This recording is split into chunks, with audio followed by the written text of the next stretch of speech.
I forgot the story this turn. Come back up, catch it. A lot of it was I screwed things up at the beginning of the turn. So the video was maybe longer than it should be or something. But let's take a quick look at the different countries. So Turkey, they haven't really done anything yet. I mean, most of the countries are playing out their events is what's happening. So they took the conversion over to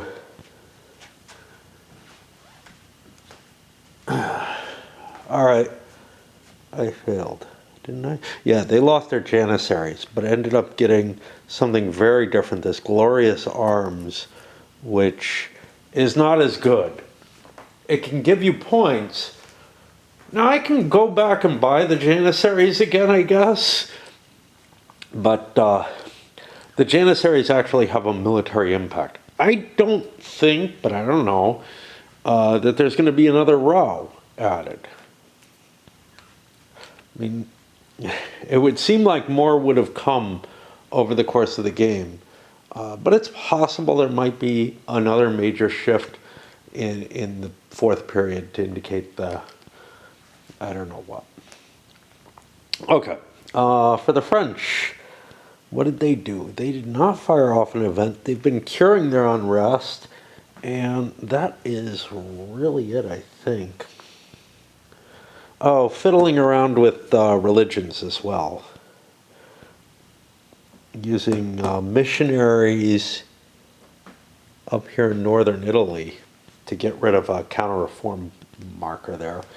The Spaniards cured their unrest, and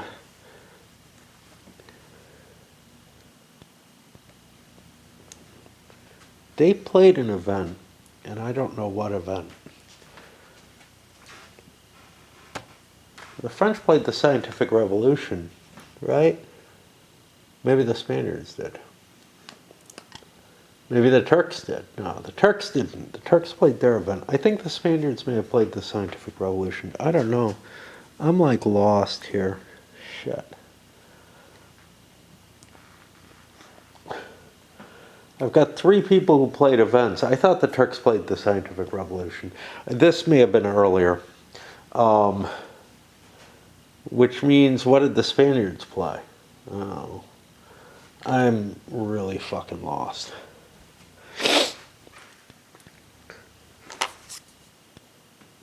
Not that. Yeah, I don't know. Yeah, I can't remember. I'm sorry. Everything was so jumbled up because I did things in the wrong order. The English been curing their unrest, and they played this William III card event, which went over. Yeah, I'm almost certain the Turks are the ones who played the Scientific Revolution.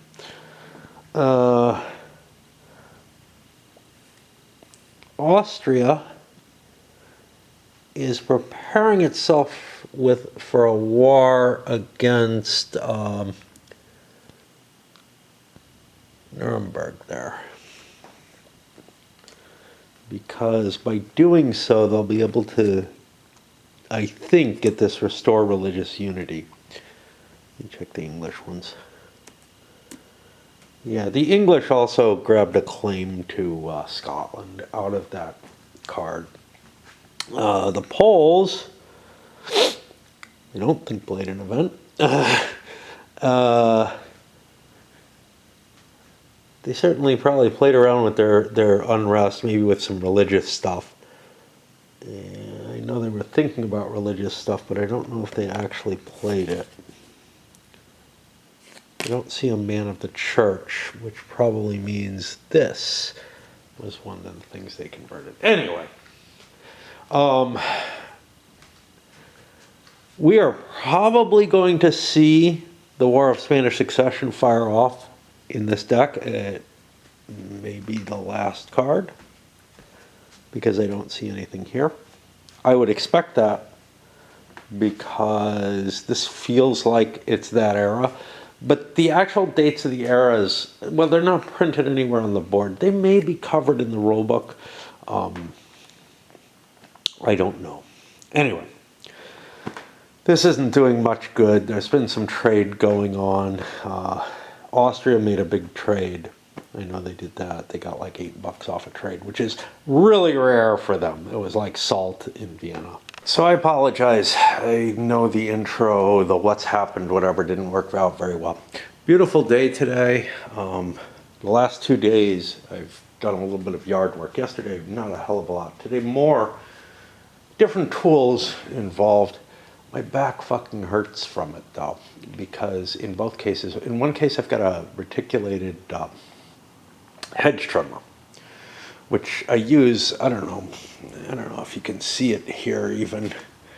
I'm on this rather steep hill going down, and you can't really see how steep it is, but it's really hard to get your footing and everything, and I have to kind of swing that almost like a scythe, but much slower and easier motions. Having used a big two-handed sickle or scythe, I have to say this is so much easier. But with the footing, with the angles, with the twisting and everything, that's not so good.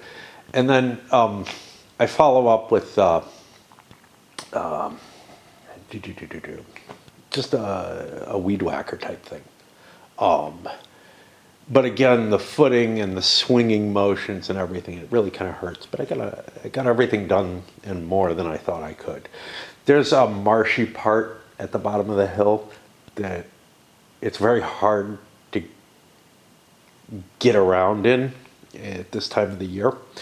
And really until like August. It's wet until August. The hill is just constantly leaking water down. And I don't like to smush through there, especially when I'm just, wearing the shoes that I usually wear. But I was able to figure out a way to move around in there that got it all. Okay, to the game again. Toy key. Very few cubes. Use their event. The only cubes I have are diplomacy cubes. Now, I have a plan in place, one that's very useful, this control the Barbary coast. If I can take Tunisia, it wins me it. Okay, that's fantastic. New alliance, that would get me that. That gets me 2 cubes, the alliance. And then a subjugate, well, I'd have to put another cube in first. Now, I could do this a different way. The new alliance would cost me 4 diplomacy cubes. I could also just work on forging an alliance, which would only cost me 2 cubes, but I'd have to put cubes out. Now you could say, well, you can certainly do that, right? Yeah, I could. However, I don't have that great a diplomacy. So I've got really 2 choices here.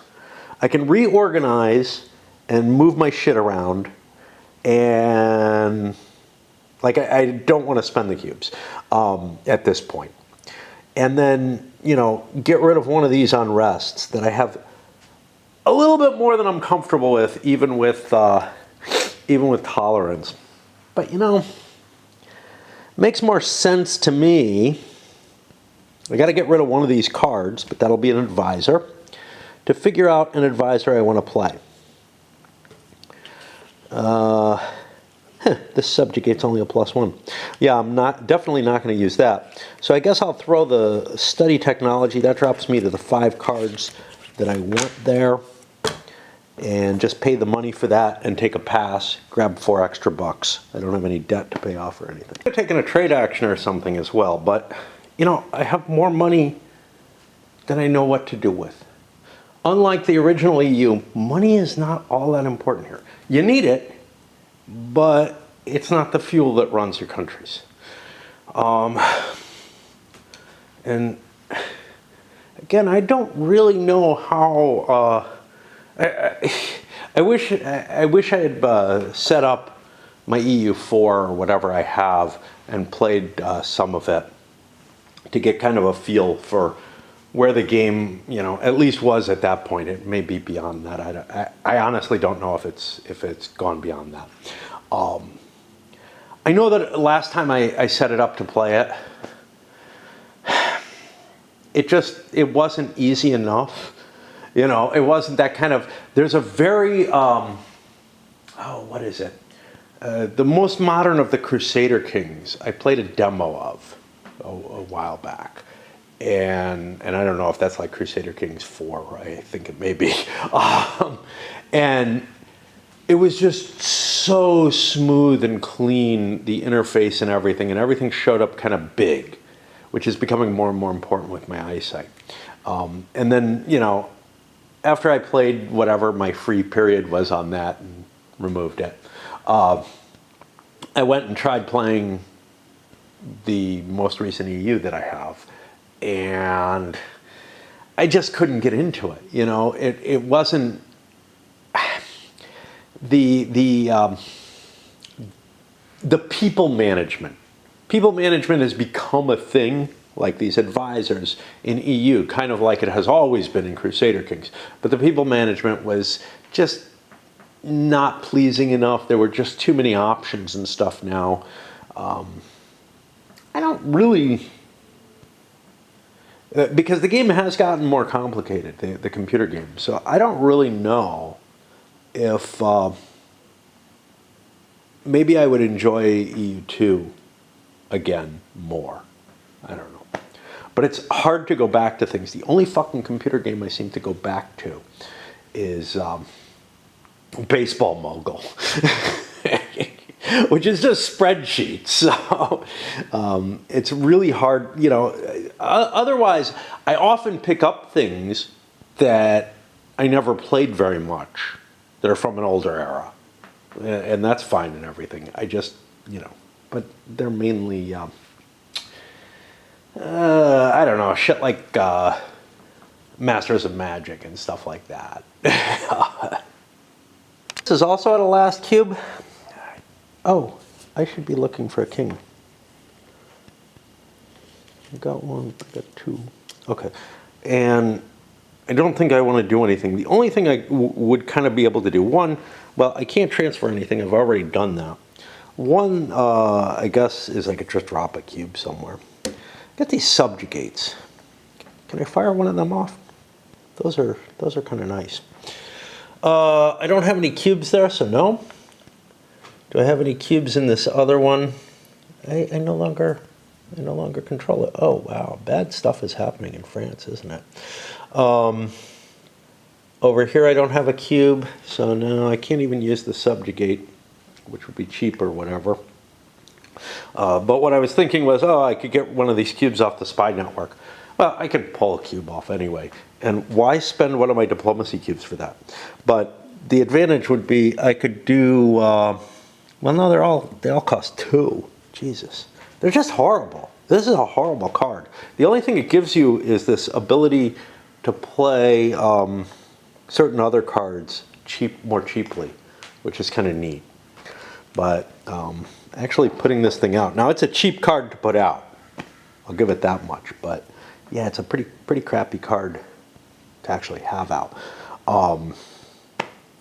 Okay, so I got 2 subjugates that are exactly the same, basically. So do I want Roberto or Walter? Yeah, nope. No, I have nothing I can play. The only thing I would check is this guy gonna die? And there were no deaths over here, so the answer is no. So I guess I just pass, because I can't think of a damn thing to do with the French. And wow, this video, you know, if people, oh, I can't pass. I haven't played my event. Yep, well, time to look. I'm not financially in the best position, but I'm not bad. And, oh, I wanted to play a king. That's what I want to do. Okay, so I don't take the offense there. Yeah. So there are a few of these that I could play, though. Let's take a look, because the first one I looked at, Noble Revolt in Hungary, that gets me 2 military cubes. That's very valuable if I choose this option. I can't give concessions. I have to learn their place. I think I think this doesn't hurt the Austrians, which is a shame, but I have too much unrest for my taste. Now, ending the stagnation would give me a claim next to Poland or an admin. Neither of those is as appealing, that's for sure. Just thinking for my own case. Diplomatic crisis. Pick an opponent. I can gain two prestige, which is a good deal, right? And a military cube. But I wanna deal with this. Okay. So let's take a look at the Noble Revolt. I pick A. They should learn their place. Add 4 unrest to any one non-Hungarian. There aren't any.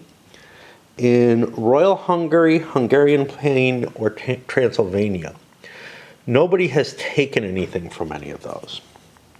So it's still been allowed to exist as its own country rather than attempt to do anything. And I get 2 military cubes, which is what I really want. And then the Austrians get the choice on this. They don't have to take it. 223 sounds better. We will replace our ruler. That's going to trigger an HRE election. I think I'm fine on that. Like, the big thing is I don't see anybody else there. And I think that's the delimiter. We can take a quick peek. There we go. This is just so hard to parse everything to come to that conclusion each time that, yeah, I don't really have to look. Do I have +4 or less? Yes, I'm at +4. PR receives votes. And the thing is, if I don't read this, I might not notice something like, hey, the Imperial prestige goes up by 1 or something. The PR that has the most cubes in elector areas, including the Imperial, receives the vote for that area. Ties for the most cubes in the area or highest number of elector votes is decided by the current emperor. In an elector area with no NPR provinces, where all vassals belong to, I know how to pronounce that now, belong to a single PR, will automatically vote for that PR, if eligible. There are none. A PR that has its capital in an elector gets to vote from that area if eligible. There are none. That would be a really weird situation. Like, okay, what could cause that? In this scenario, I don't think it's possible. I'm trying to think about it because you can't expand imperial territory. Oh, is Denmark an imperial territory? No, this has to be playing over here. Although I don't know how that disassociated, but okay.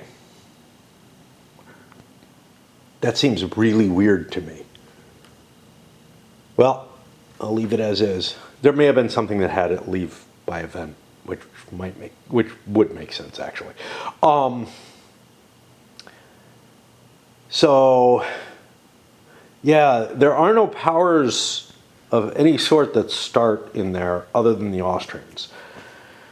Now, what could you be playing? Well, some of the later scenarios you could be playing like Prussia. Conceivably, you could be playing the stupid Ulm scenario. To me, that's just a vanity project. Oh, by the way, Kalismar got back to me. He's apparently gotten in contact with the people in the company. And he says that they're considering putting out for sale additional player sets. That brings the idea of like playing right away. It makes it much more unlikely for me, the fact that they might do this, simply because, certainly if they were definitely going to do it, simply because I would be very strongly considering making another player set, just so I could squeeze Russia into this scenario. And then, you know, that wouldn't fix everything, though. You know what I would want to do?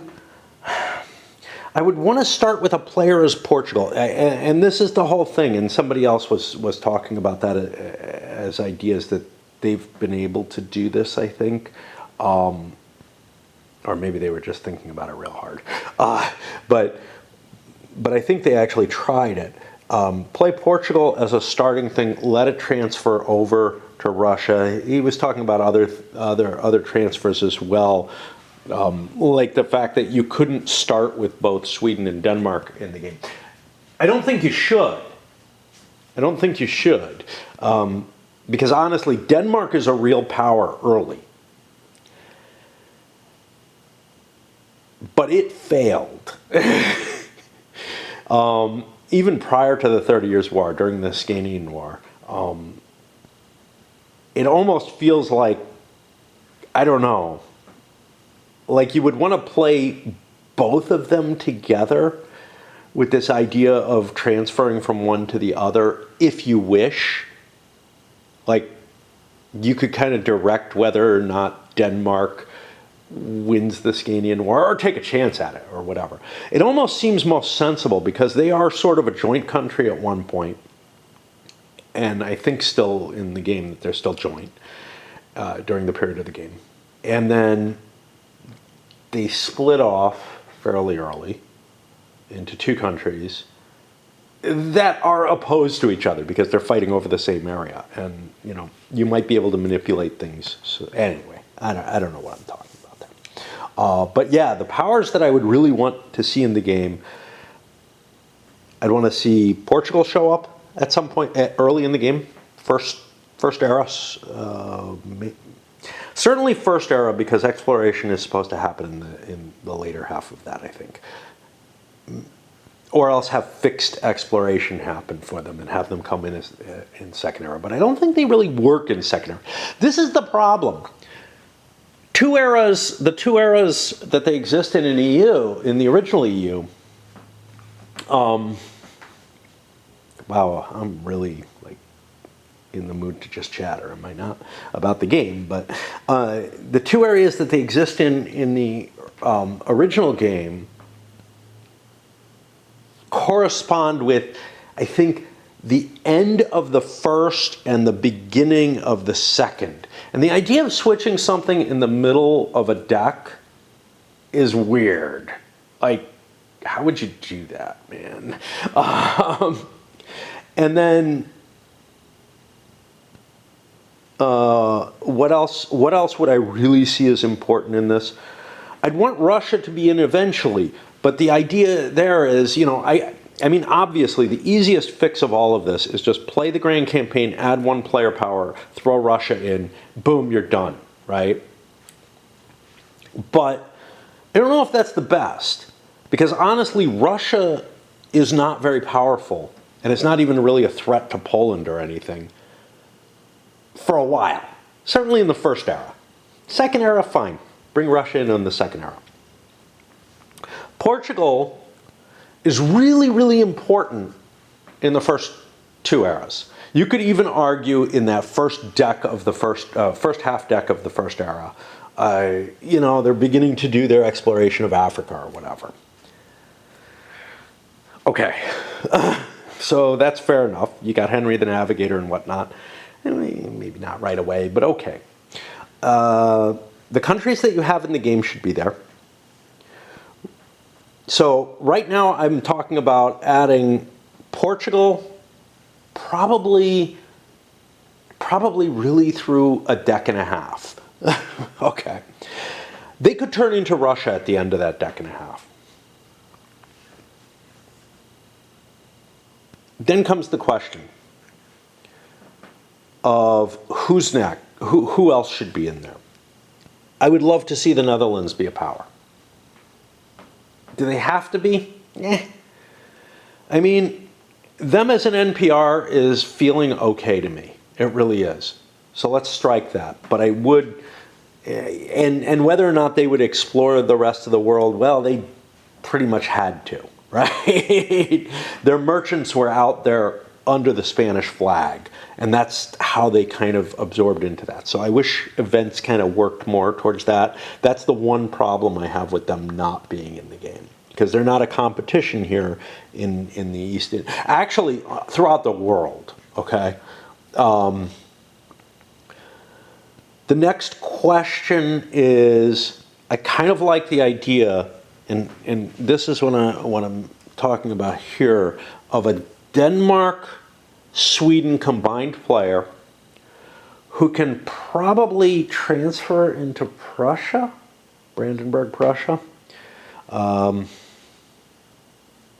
But you have to be really careful about all this, because, so here's the thing.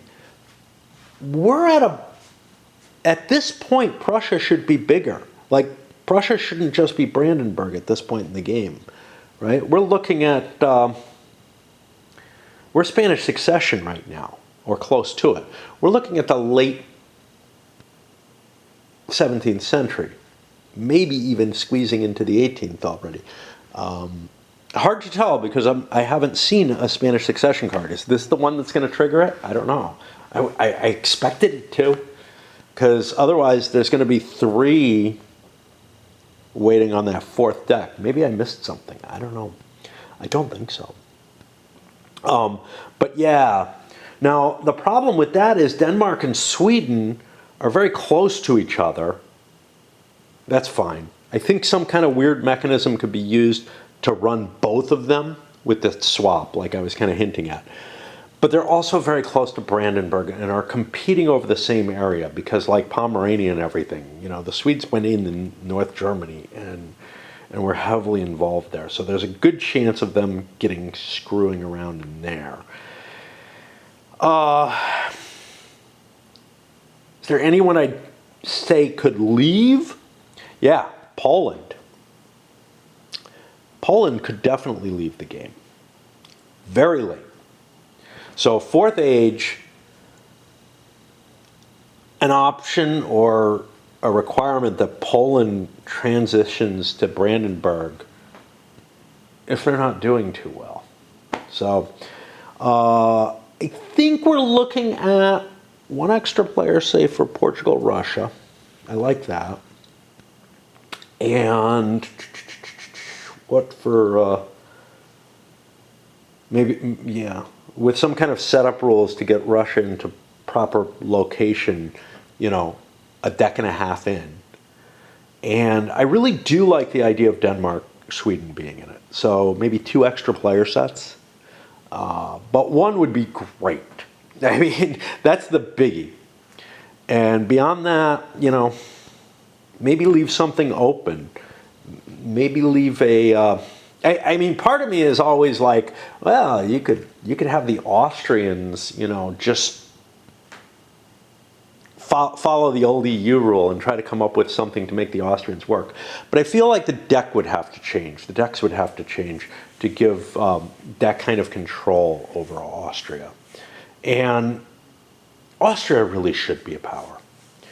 There's one weird place, which is the Charles V situation. And you can handle that by just saying, well, you know, the marriages and an actual alliance maybe cause something to kind of encourage that. I don't know. I didn't see anything in this set of cards, but there might be somewhere else in the set of the game.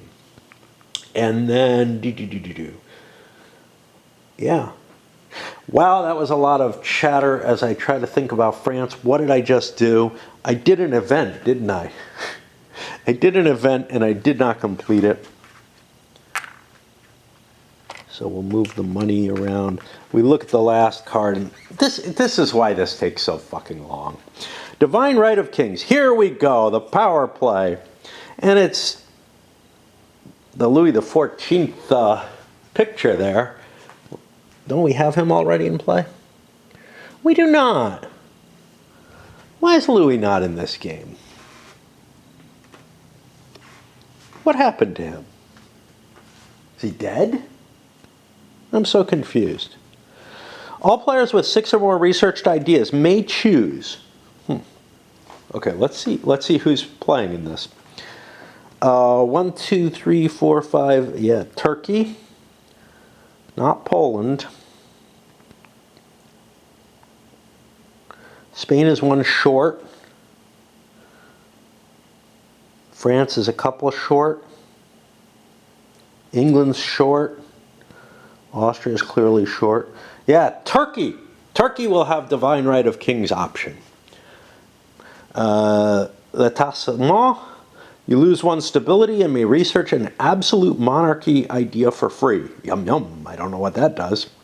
No king is above the law. You lose 5 prestige. Jeez, gain a stability and may pay 4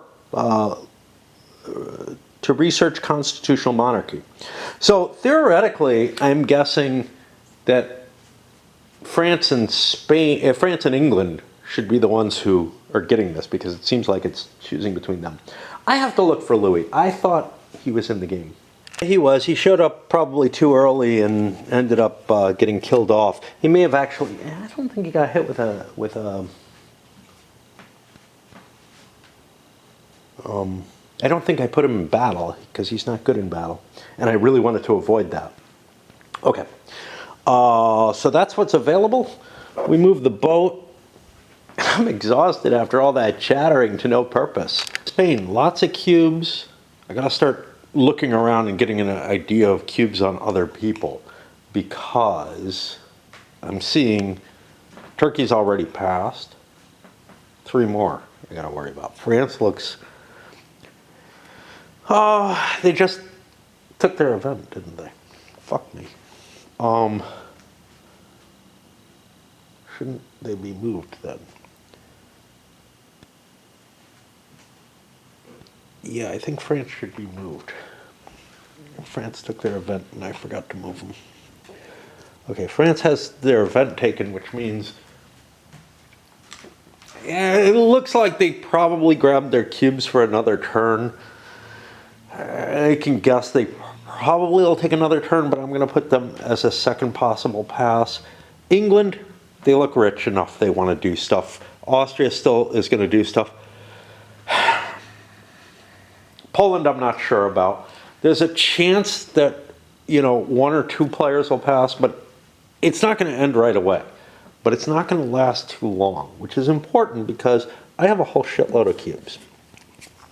Now, I also have some... Is Cromwell going to die?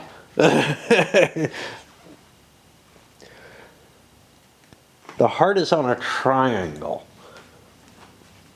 So as old as Cromwell is, he seems healthy enough. I've got no reason to believe he'll die if I don't take him into battle. He's good in battle now. In my hand, I have a harbor refugees. That could be useful towards grabbing an additional advisor. Okay, this plus is going to die, right? No, triangle's going to die. Okay. So my advisors are all good. I have another military advisor in the wings here. So that's covered. So I think I can afford to diddle around with harbor refugees and pay a couple bucks and get a couple more cubes here. It's 1 plus colonial things. That gives me enough that I don't have to pay my administrative cubes, or I can just leave them out there, Now, England might want to pay a couple of cubes, get rid of that unrest, but I think it makes more sense, I've already played my event, to do the siege first. Because if I get another cube somehow, I'm not sure if there's any way I can, I'll end up being able to cure the unrest in all 3. Single action. And that single action is a big deal, because what it means is, okay, the turn's not going to run out on me, but I can maybe run it out on Spain. Do I care that much? Probably not. But, you see what I mean? You've got like these conflicting resources that are going on, right? You got cubes, you got money, you got whatever you have on the board, but then you also have this weird resource of how many turns are there going to be available, which is one that's tough for me to get my mind around. It is very much, I'm going to bet you, a lot of fun for Eurogamers. And I can see that fun, right? I can even indulge in it to some extent. I really do think it's a neat mechanism to play here, this sort of, you know, hey, how many turns are there going to be left? You know, what do I have to balance? It does create a higher learning curve, especially for someone like me who, you know, is used to thinking in a certain fashion and has difficulty breaking out into these new, different kinds of ways of doing things. Austria, I don't know what's going to happen, which is a reason I think I'm going to declare war. I don't know what's going on. I'm going to declare war. Reminds me of the let's test out the combat system. A friend of mine in a role-playing game I designed, a very sketchy prototype, but you know, it was playable and playtestable. And the first thing he does is he's like, I want to go test out the combat system. I'm like, no, you don't. You really don't. You will get hurt and you will not recover. It was the most realistic combat system I've ever invented. And the healing and everything, the whole system was. Oh, fuck. I forgot about these shitheads from Turkey. They don't serve as a threat. No problem. Okay. Because there's no unrest around them. There could be, but with tolerance, I can probably avoid it. What do we got here? We are on Austria. I think what I want to do at this point is I want to get my declaration of war in on Nuremberg. I have a claim there, so that's fine. And then I can move through my ally and move in here. Nuremberg's got one military unit, so they will not get any leadership. Do I want any leadership? No. Well, I don't have any there. I could put my king in charge. He only gives me one die. Screw that. I still have my tertios janissaries, whatever they mean, because they're still effective, you know. They don't mean what they claim to mean. And, yeah. Okay, I get a hit. That's all I need. They do not. So I'm established there, which means I can siege it and then conquer it. And that's important because I have this man of the church. Now, I'm not going to get a chance to play the man of the church before peace because it's own, an area where you own all provinces. Yeah. But for next turn, I'm set up to do this. Whatever. Whatever. That's why diplomacy is more effective. All right, to the Poles. Poland is going to reorganize. So I can move a cube to the military power. This is important because I need to build the Polish Navy. I also need to recover that. Oh boy. Increased stability is in my hand. I can't really play that. Let me check these guys. Nobody's going to die, except maybe me. Triangle was the one. Triangle is the one. So if I had a king, that would be good. There is a king.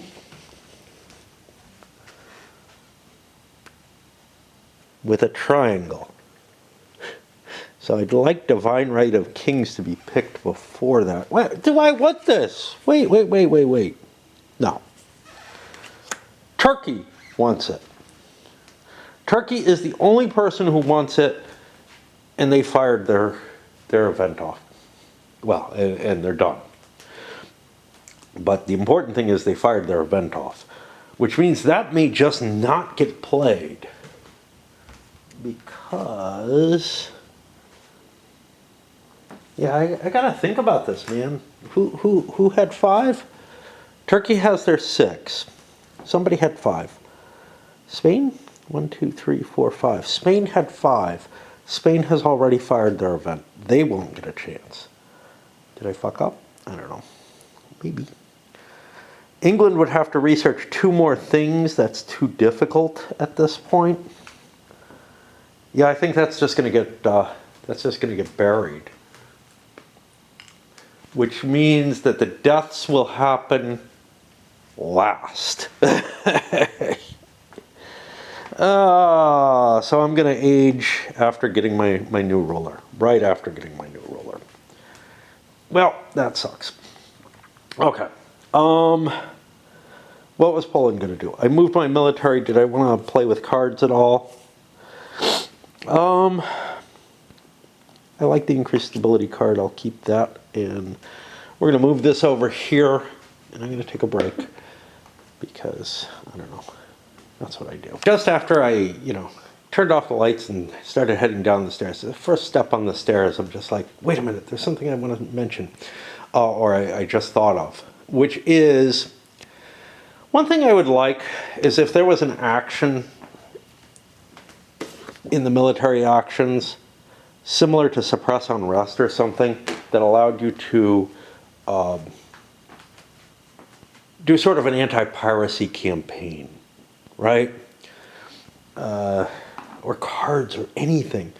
Because with England being the only person who's really concerned about their merchants, they're the only one who's going to... Now, obviously, if Portugal or the Netherlands were in the game, maybe they'd be more concerned too. But England is the only person who really wants to get rid of the merchants the pirates particularly. And it feels a little weird to have to pay both an action in terms of a turn and a cube to, wipe out each individual pirate each individual location where there are pirates. Now, most people don't care too much.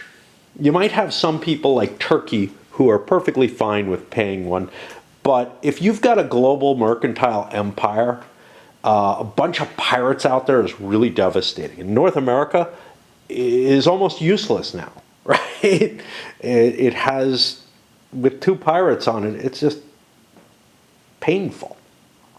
I believe it reduces it too. Maybe I fucked up. Maybe. Maybe I fucked up in the other direction too. It's going to be under the trade rules, wherever the hell they are.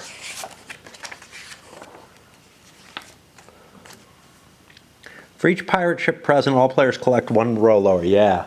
So it drops you 2 rows on the thing, which makes that very, very difficult to score. You have to be top ranked, the 3rd row, which is expensive to get to, in order to get a 1st row valuation, which is not that good. So yeah, pirates suck. And the more and more happen, the worse it's going to be doing a mercantile strategy. Now you could say, well, England should then concentrate more on it. Yeah, I guess, but they had an internal revolt like everyone else is having, all kind of other problems. The idea that they should be expending, much of their effort to suppressing piracy, even for an era, is kind of disgusting. And honestly, the way piracy kind of works, like in reality, is it's not like it just keeps growing all over the place and getting worse and worse. It has a certain limit, and that's fine. I don't think the game exceeds that limit by any means. But as soon as you stop patrolling for pirates, they start getting worse, right? So it should be kind of, I don't know, the old EU handles pirates better, I think. They show up at random. You can handle them with one of your simple campaigns, $10. You're able to move your ships and engage in pirates. If you have enough ships everywhere, you can just take care of them. And for me, I feel like an anti-piracy campaign that would match that would be you pay a cube to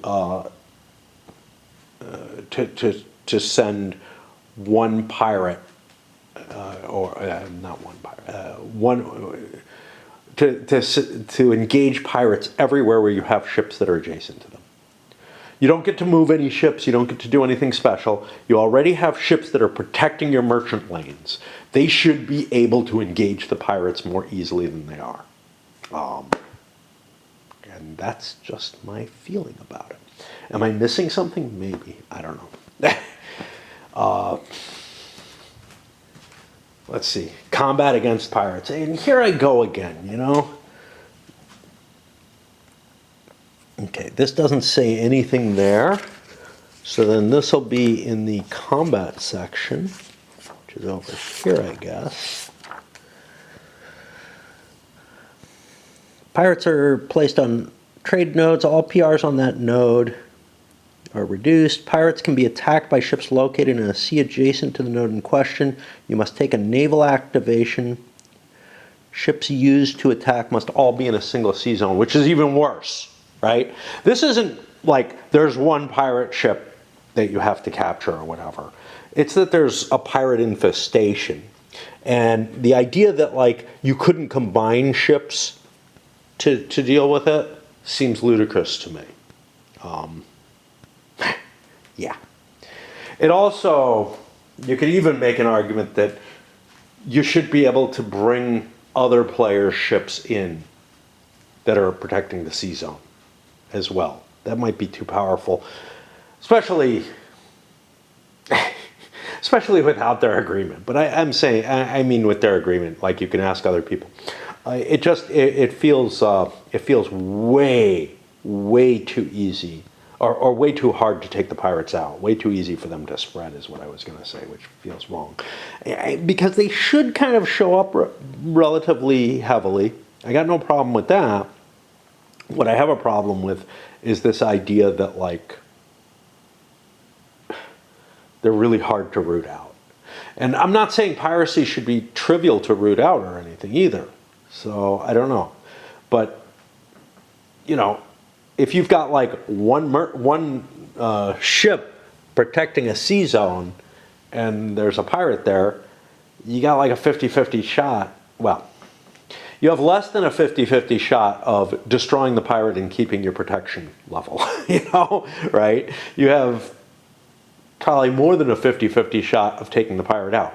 If you're facing more than one pirate, you're probably fucked, right? Unless you have multiple ships there or can bring someone else in to agree to hunt pirates on your cube. At the very least, I think you should be able to bring in ships from different sea zones and possibly other players. A more intensive thing would be to, like, say a cube buys you an anti-piracy campaign throughout the world, you know, because it's just basically sending out, all you're basically doing is sending out orders that these ships that are protecting the trade routes are a little bit more active in doing so, you know. France cured a couple of their unrests. Sieging the cities would take a lot of problem. And this one with no unrest next to it should dissipate. It would dissipate anyway, so like, you know, if there was unrest down here in Italy or something, they'd walk that way. But the important thing is not to have them come into me. For Spain, I set things up so that these 4 cubes can go away. Great, huh? And I take Florida. Okay. That gets rid of my claim. I have to exchange it. And that will succeed with this. On 3. No, fuck. I thought I was getting it. Okay, so I have to own 3 of Mississippi, Florida, Antilles, New Granada, Guyana, or La Plata. I probably want to go to the south down here. Right. La Plata's on a 2. Well, Guyana I can get at a 2 as well where I am. Oops. All right, well, we wanted to do that anyway to get our colony in place. But I thought I only needed 2, not 3. Most of the other people need 2, but obviously Spain had a bigger empire.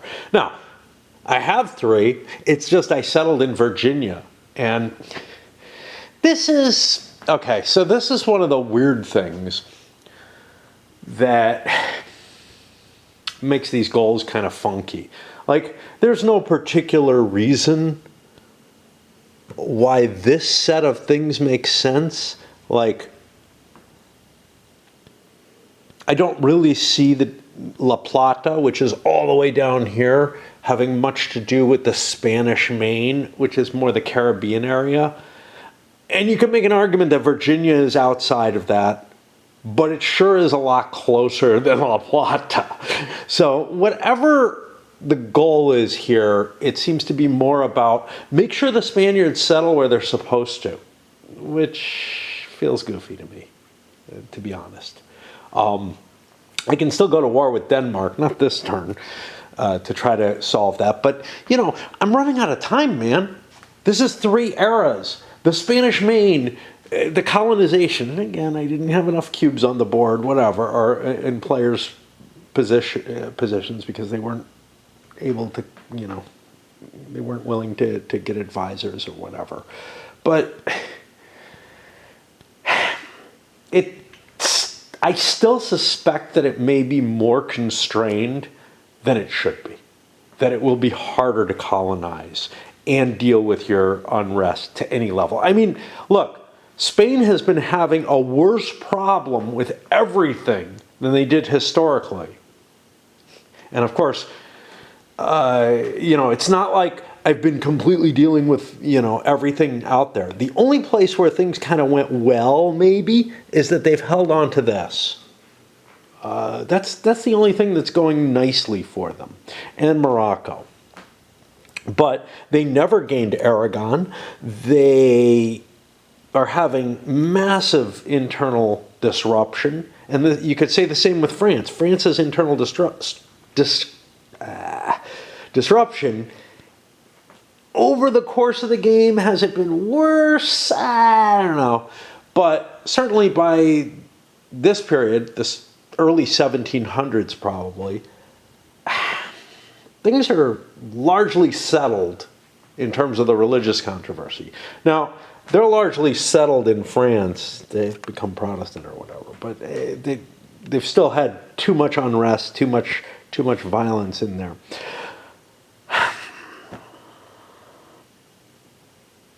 The only person who seems to be doing better, the only person who's doing better than their historical, or at least as well, is the Turks. And the Turks are doing pretty damn well. I don't know if they've done as much as their historical, though, right? They haven't launched additional attacks up into Europe. They've barely gotten what they're supposed to here. They never attacked Persia, right? Now, this is a problem in the real game, in the original game as well, that, you know, sometimes it's hard to do all the stuff you have to do. Spain and Portugal seem able to do it. England seems able to do it. France, mostly, yeah. The Netherlands, I don't know what they're supposed to do in the original, but they sure make a lot of victory points in it. Turkey is up against a really hard, well, again, I may be cheating with Spain in terms of like conquering Mexico and the Inca territories. But the way I read the rules in the original game, it's pretty much fucking impossible to do. And what I end up getting is a result that looks historical by cheating. Turkey, I can usually manage the early period minus roads. I ignore Iraq completely. I mean, what they did historically is just incredible. And you can kind of say, okay, if you pare away some of the things that they historically did that are too hard in the game, you can do the things that aren't that hard and still manage, you know, to end up in a pretty good shape. but they're not able to match their historical situation. And then Russia is the worst of all. Russia is just a hopeless waste case because Poland just beats the shit out of them. And Turkey will beat the shit out of them if they get big enough, like that they could deal with Turkey. And Sweden will beat the shit out of them. They're just, one of the problems is that they're facing minor countries in wars. And that game really makes that hard. Facing especially big minor countries in wars. Venice once it's a minor, Poland, Sweden if it's a minor. You do not want to take these guys on. And Mamluks in Hungary would be very tough as well, except that they have some special rules which make them basically rotten to the core. You give them a little push and they fall apart. Okay. But yeah, Russia is in a position, and maybe I'm misunderstanding something about the miners' conflict system, but I don't think so. Russia is in a position where they face two big, powerful minor countries from events. And they're racked by internal revolts, the times of trouble. And yeah, they're just in a horrible, horrible position. The only thing they managed to get right is the expansion to the east. That they can manage, usually. But yeah, it's like you've got this neutered little country that can't grow. All right, I am so fucking chatty today. We're gonna go over to the English, but I've got to go downstairs and fire something off first. It's tough for England, huh? We can get rid of this. We have a king now. I have this commercial growth. I would like to play it, but I don't think it's as important as trying to achieve my goals, because that means I can pick other goals next turn. I don't know how valuable those other goals are. I probably can't, do 2 in 1 turn. Own 2 or more of New England, Virginia, Hudson Bay, Canada, or Antilles. I have a claim here, which means if I scoop up all of this instead of that claim,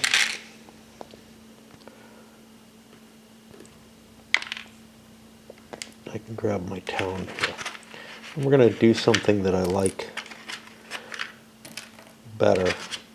I have another country where I've got this set up this way. It just works better to have these guys in a bigger thing where I can manipulate them more easily. All right. That gets us to Austria. Austria, obviously, they're pursuing their war. I threw a cube in. And we take Nuremberg. That does not give us our thing yet, but we'll be set up for it, this restore religious unity. Actually, we will not be set up for it. We'll be set up to be able to do it with our man of the church here. But right now, we have to conquer it first, and then undergo a turn with it as Protestant. I don't remember in the computer game again, but in the original board game, and probably in the first version of the computer game, but I'm not positive. Even if you didn't need the money from the merchants, and it's true, a country like France is so wealthy that, yeah, their merchants are nice, but they're not a major wealth concern. You still want to pursue them and you want to get them. It doesn't cost you a hell of a lot to follow up with them, right? You spend some money, your merchants make more than that back, and then you roll some dice and you maybe expand your merchants. Well, you roll dice if there's competition, otherwise they just automatically expand. But getting monopolies in those games, in the original game, was so key. First of all, it boosted your income from wherever you got the monopoly. It was worth more than the value of the shipping. Like, the merchants are there, they produce some amount of money. I think it's the amount equal to the amount of points in the merchant ship, which ranged from 1 to 6. A monopoly in an area would be worth like a minimum of $5. a turn. But usually was more like 10. And that's for what's called a partial monopoly, where you only have to get to level 4.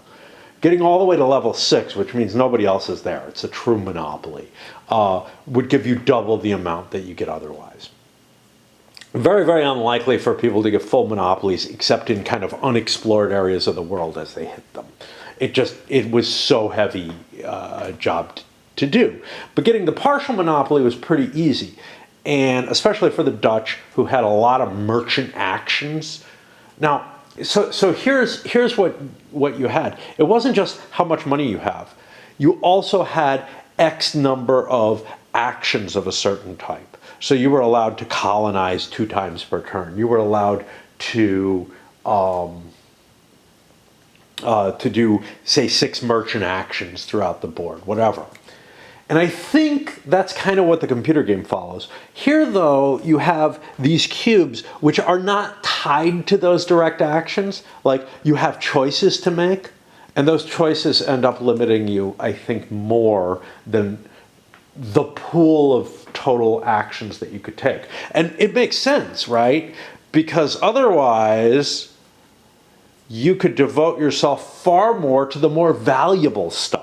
Right? Like, if you had unlimited military cubes, you could pretty much never suffer any revolts. That's not the case over there. Revolts were harder to put down because the military system was more detailed. But here, the constraint seems to be on your cube management to a large extent, which doesn't feel terribly right, but one of the things it means is for silly little actions like, I want to fire off a merchant, get some more money. Nah, I don't need any more fucking money. I got plenty. Anyway, for the Poles, what I need to do before the turn ends is I need to build the Polish Navy. So I have 2 or more ports, and I need 4 or more light ships.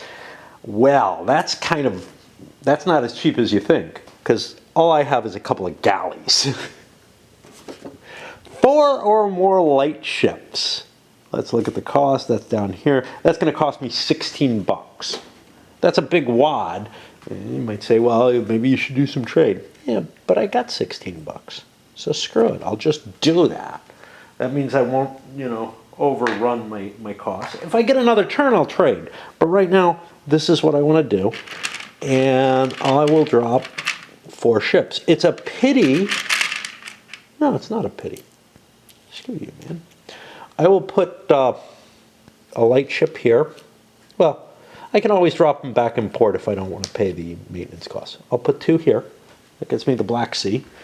And I'll put 2 up here in the Baltic Sea.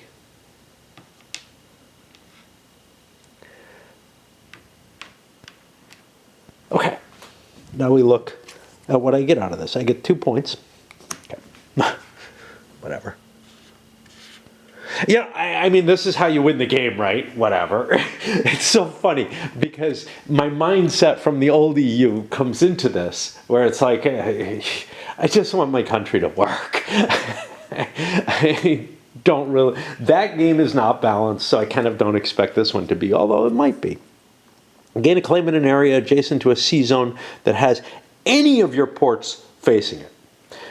Ooh boy, this is interesting because I've got a port down here.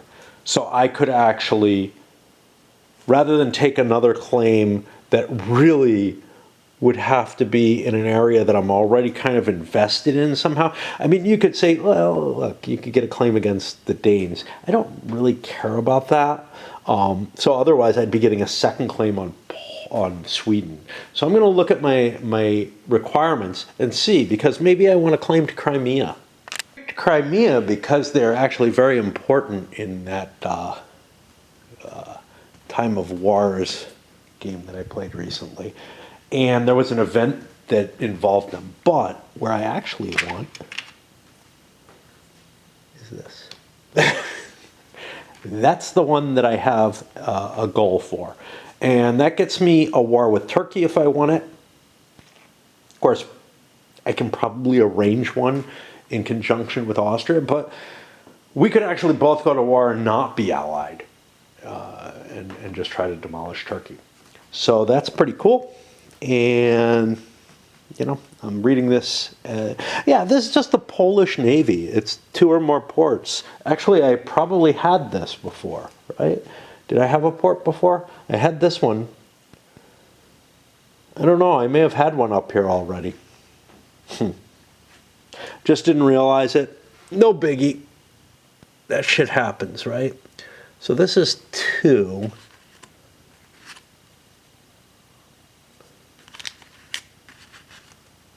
I got 3 2s. I don't know how many 2s there are.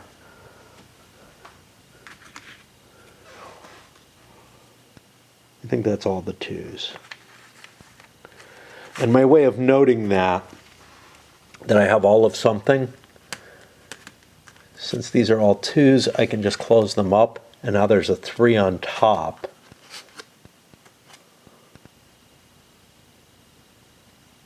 Uh-oh. Right, so these are different. And it would probably help if I gave just the numbers to show, but I kind of want to know what I've succeeded in as opposed to just some code that is really what the numbers stands for. All right, time for another break because I made it around. And I know I'm really babbling so much and playing so little. And so France opens things up with a pass, grab some money, but I've got 2 of these. Now, unfortunately, I have the National Bank. That would be fine if I wasn't afraid that I didn't take advantage of it for one of these. I think one of these may have been placed as a 5-buck law. I can't guarantee anything. I'm putting the full 18 back to pay those off so I don't have to deal with them. I don't have any military leaders, so. He uses their missionaries. I'm hoping I'm doing this something reasonable here. It's so hard to tell, but it just feels like the thing I want to do. And I am going to, I don't have to actually be there, convert this to a counter-reform. That gives me some sort of buffer against the French massive Protestantism that was called into play. And forgot to score this. I don't want to expand the English trade, the English Channel trade section because it's already expanded. But I forgot to fire this thing off. So England gets 3.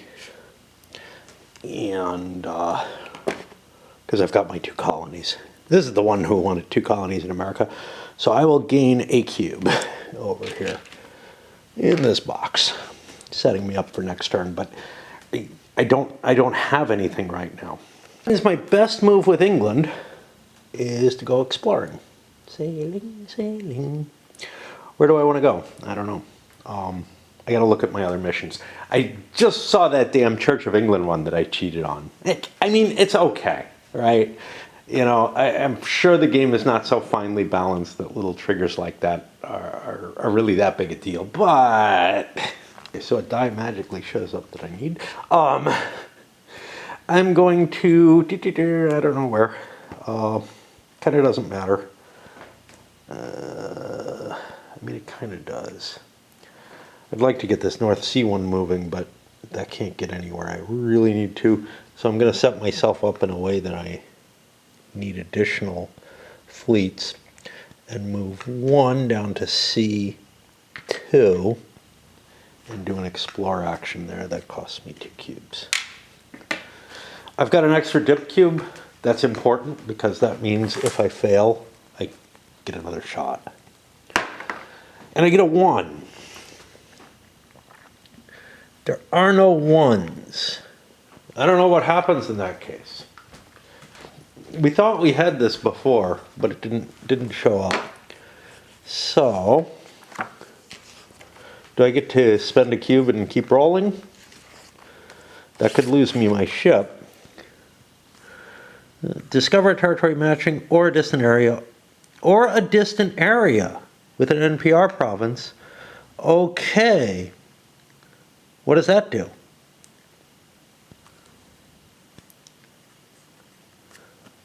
I can put a claim on something. Okay.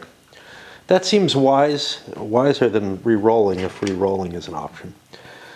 I think it's anything that's next to Southeastern Atlantic I can pick. which means either Mali or Congo. I'm a little afraid of gold because gold can be dangerous, but it can also be presumably very valuable. Which way do I go? Gold or no gold? Gold. Okay. So we'll put a claim on Mali. That puts us in a position to invade it. This is not the mechanism that I thought would happen. What I thought would happen is fabricate claims. Let's make sure that fabricate claims only works in Europe.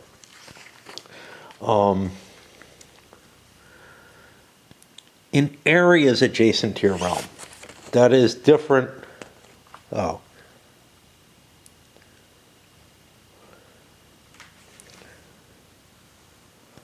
It must be adjacent to your realm by land for distant areas. Okay. And have an NPR province, so you're not exploring. I don't know how exploration works here.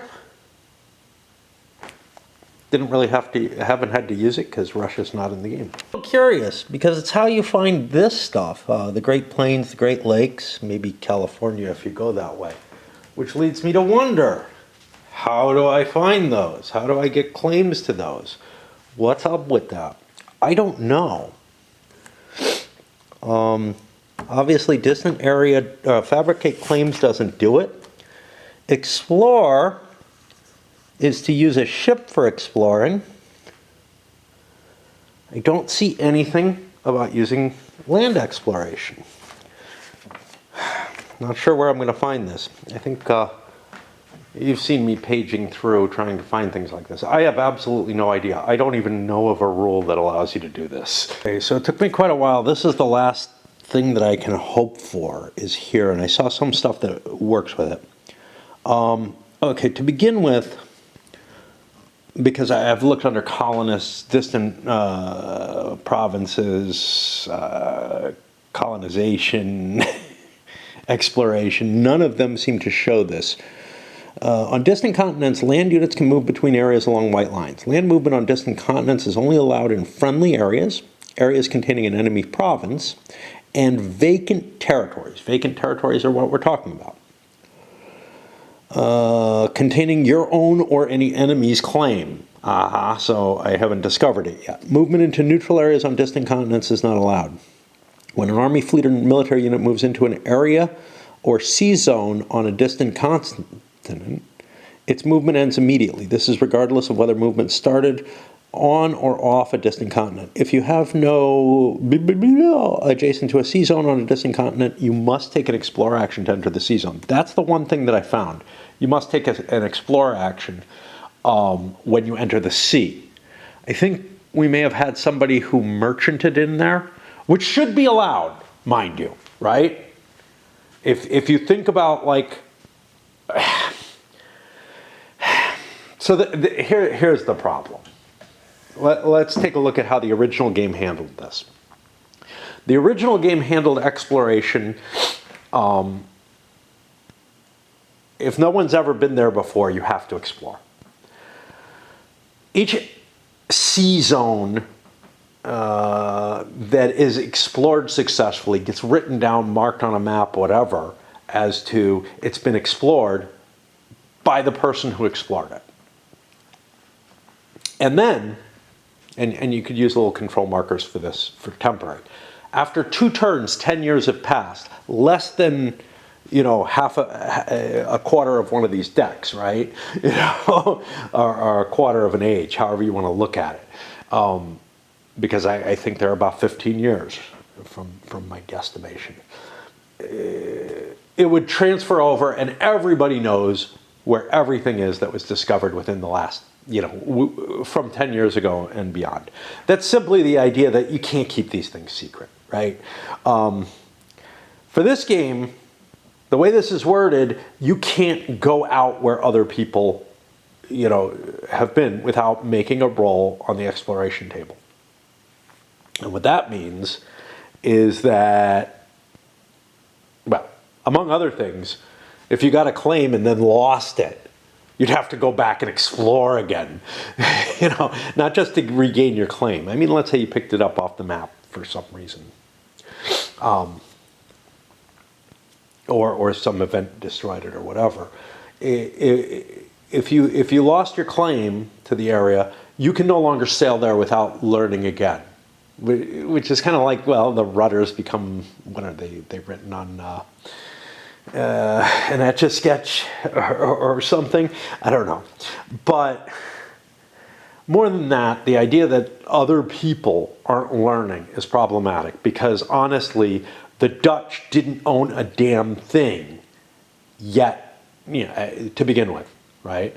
They were trading as part of Spain, but they're the most clear case of this. There were also cases of people sailing through areas where they did not have a colony.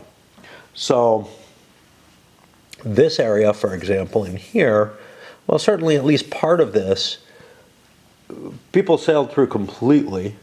So this sea zone, people would sail through. The Indian Ocean over here, they would not, but that connects to here, yeah. So this part of the Indian Ocean had to be discovered, but again, people were not making claim. It wasn't the case. So the only way here into the East Indies through the Indian Ocean is if you have some sort of claim on the Indian Ocean here, on the east coast of India. That's bullshit, right? Okay, the Dutch sailed through there without a problem. Is there a connection somewhere else? No, it doesn't go from D to E or anything like that. So that's just bullshit. And it basically hinders anyone from making, I can understand where you'd need to make a successful investigation, exploration, and get your claim down for the first person going through there, but man, it just does not make sense. I also just cannot find a way to deal with the land exploration. Now, maybe it's in scenario book 2, because obviously the Russians have to deal with it. So I will look there to see what they might know, whether there's anything in there, because maybe there's a reference here that I'm missing, but there's nothing on this that I see. Entering or leaving. Fleets may enter or leave, move various sea zones with matching letters when moving ships between. You must spend an additional, some areas of the distant continents are connected to areas on the main map as indicated with lines. And we see that here. This tells you where it goes. This goes to Iraq, and we look, and Iraq is here. So that all works, and we got arrows on here that help find you that. Same thing down here in Africa. That's all peachy keen, but I should be able to do some sort of land exploration, and I see no rules for that. Oh, I just peeked. I mean, every I don't know if the first book has this. The powers listed. But the main powers are listed here for the Eastern map.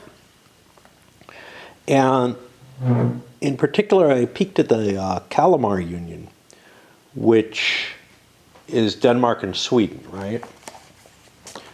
What do they say here? Denmark has a stronger starting position. It's possible to get the best of both. Event 108-2 lets Denmark turn into Sweden using Swedish events from that point onward. So there's already a system baked into the game to allow you to transition from Denmark to Sweden if there was a player to play them. I think that means now I want to go to eight players. Because there is already a system in place for that. I actually want some sort of similar system in place for Portugal and Russia. But I cannot find in here, so they say, and make gains into the lands of the Great Horde, colonizing Siberia and expanding towards the Baltic and Black Sea should be their next priorities. Well, so in particular, Siberia is exactly the same situation as we're seeing over here, where there are these interior areas that presumably you can discover somehow. Let's see if I'm missing something on exploration, because I have looked through the regular rule book and I can't find anything, but perhaps you can get claim to interior territories somehow that I wasn't really seeing using naval exploration. I don't like it. Roll the exploration die. Discover a territory matching the number rolled with an NPR result with this. Pay to discover a territory matching the number rolled, or remove one of your ships on a distant continent.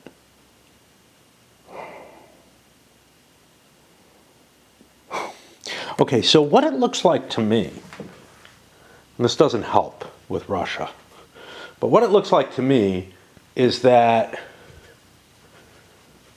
reading the rules, strictly, is that if I have a ship here on a 2, I can discover something down here. That feels bogus. Now, maybe I need a ship to supply my forces or whatever, but I don't feel like I should be able to, colonize the Great Lakes without a path to get to them. Of course, I can't, because I have to have a trace going back. So that may work.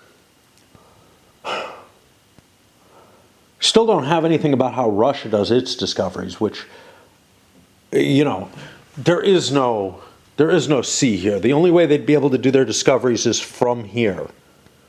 That doesn't work. That just doesn't work.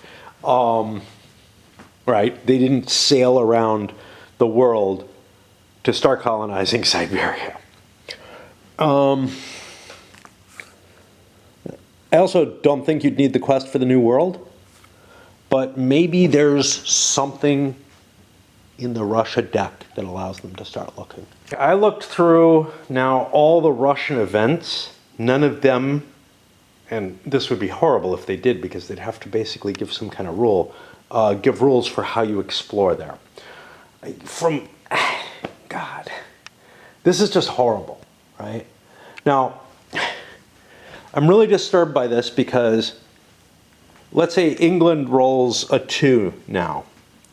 They could discover the Great Lakes region. But if they got something shitty, their ships could sink trying to find the Great Lakes region. That feels weird. To me, it feels like a land expedition to explore inland should not cost a higher cost than whatever a one-point army that's capable of sieging a city is, well, at least a small town, whatever. I mean, these are not small towns. They're things like York, okay?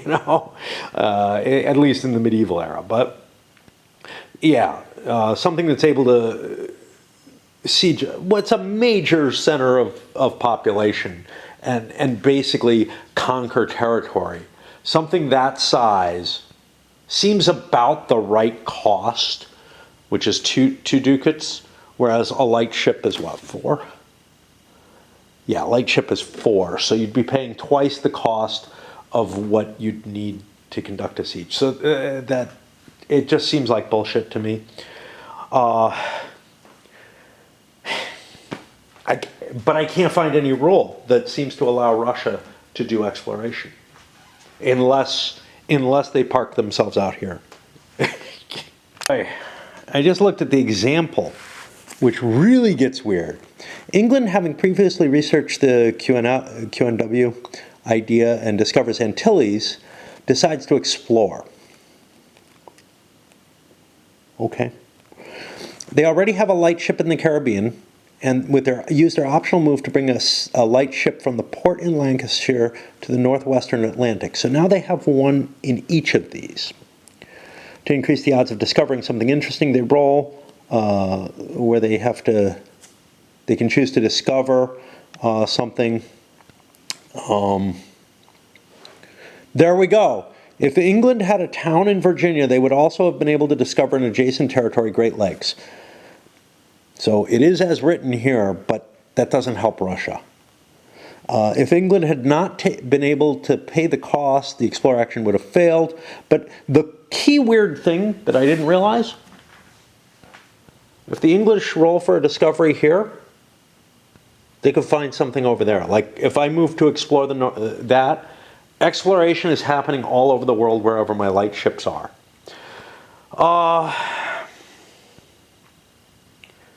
I don't know what to say about Russia. I don't know, I'm not happy with the way that that it's done with the light ships. I don't. So here's the thing. I'm not terribly unhappy with it because a ship that's gone exploring, right? If you think about things like De Soto's expedition and LaSalle's expedition and stuff like that,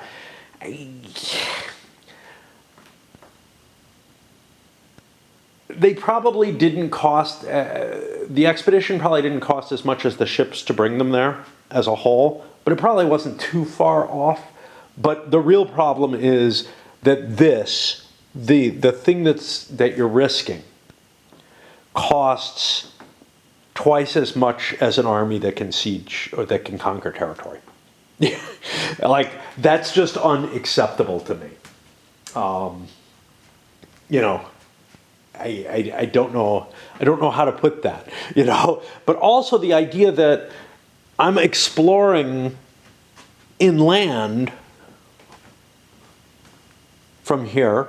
Like, there are colonists here. Those could be the guys who are exploring. Sure, there probably has to be a ship to be connecting those colonies up. I don't mind that at all. That makes perfect sense that they, you know, that a colony that's been left on its own probably can't explore until you get into like era 4, right? Because era 4 is the 1700s. And very clearly, the colonists in the Americas were cutting their way real deep in. But of course, there were ships here the whole time during that, right? There was merchant activity going on. However,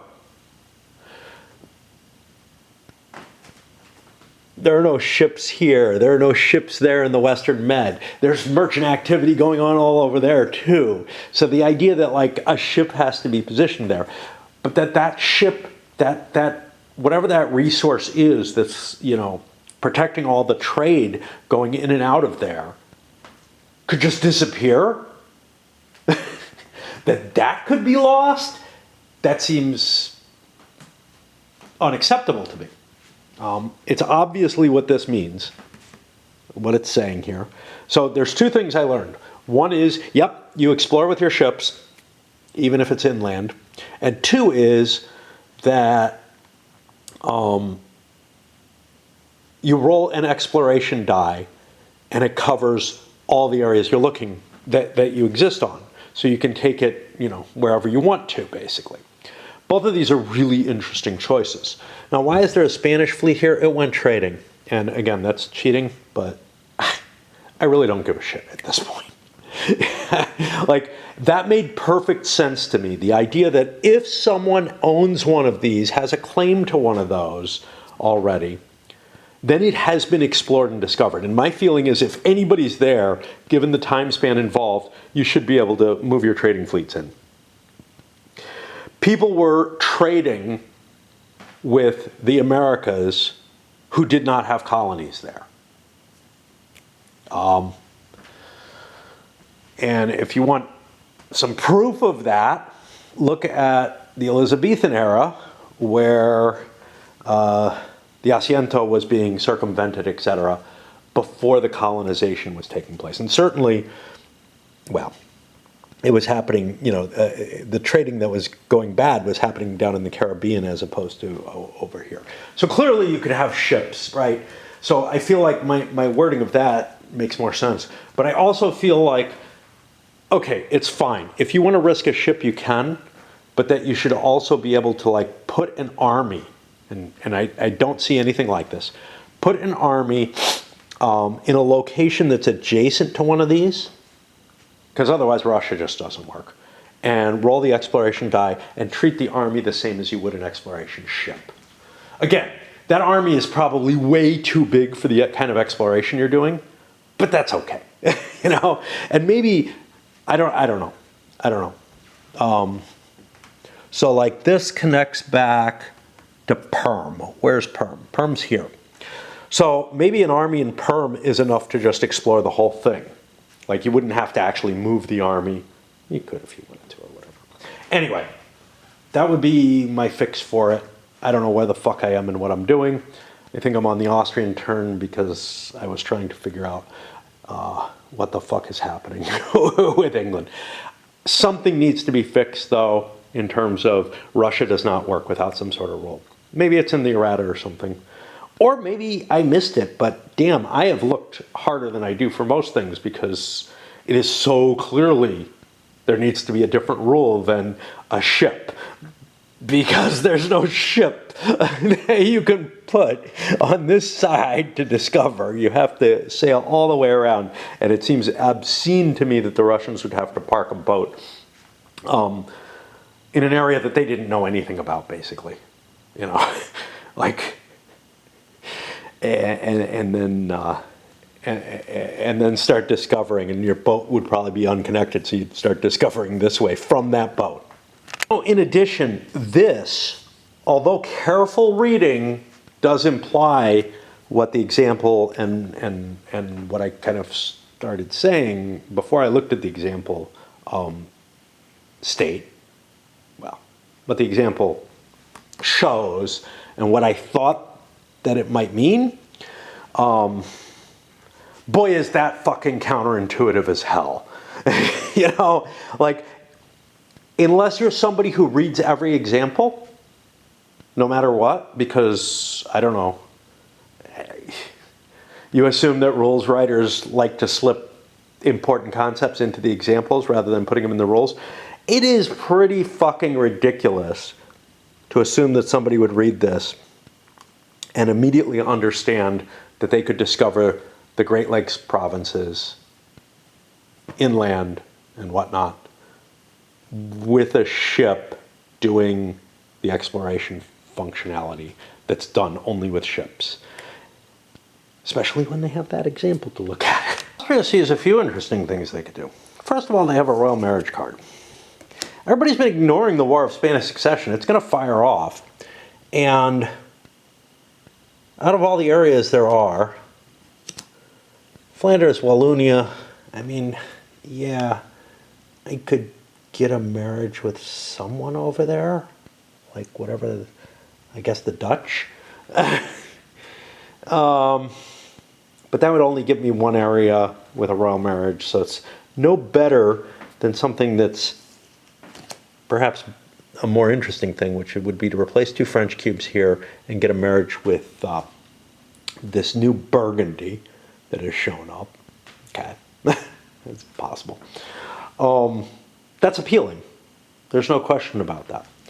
Another thing that's appealing is I could raise my stability. Okay. Well, I could do both of those. I've got a military power.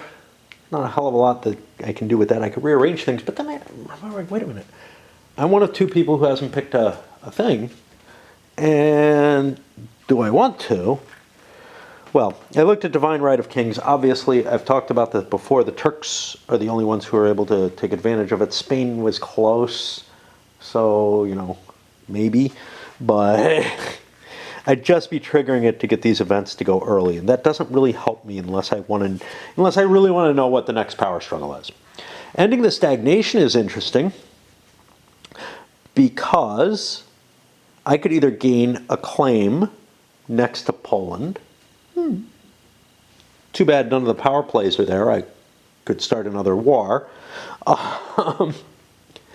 It's something I can't do otherwise. I can't just drop a claim somewhere and start a war because I'm no longer at peace. I already chose my war, but I don't have a lot of cubes. I don't have a huge army. I have an okay one, but limit the power of the Sejm does some harm to Poland, who is, you know, in 3rd place.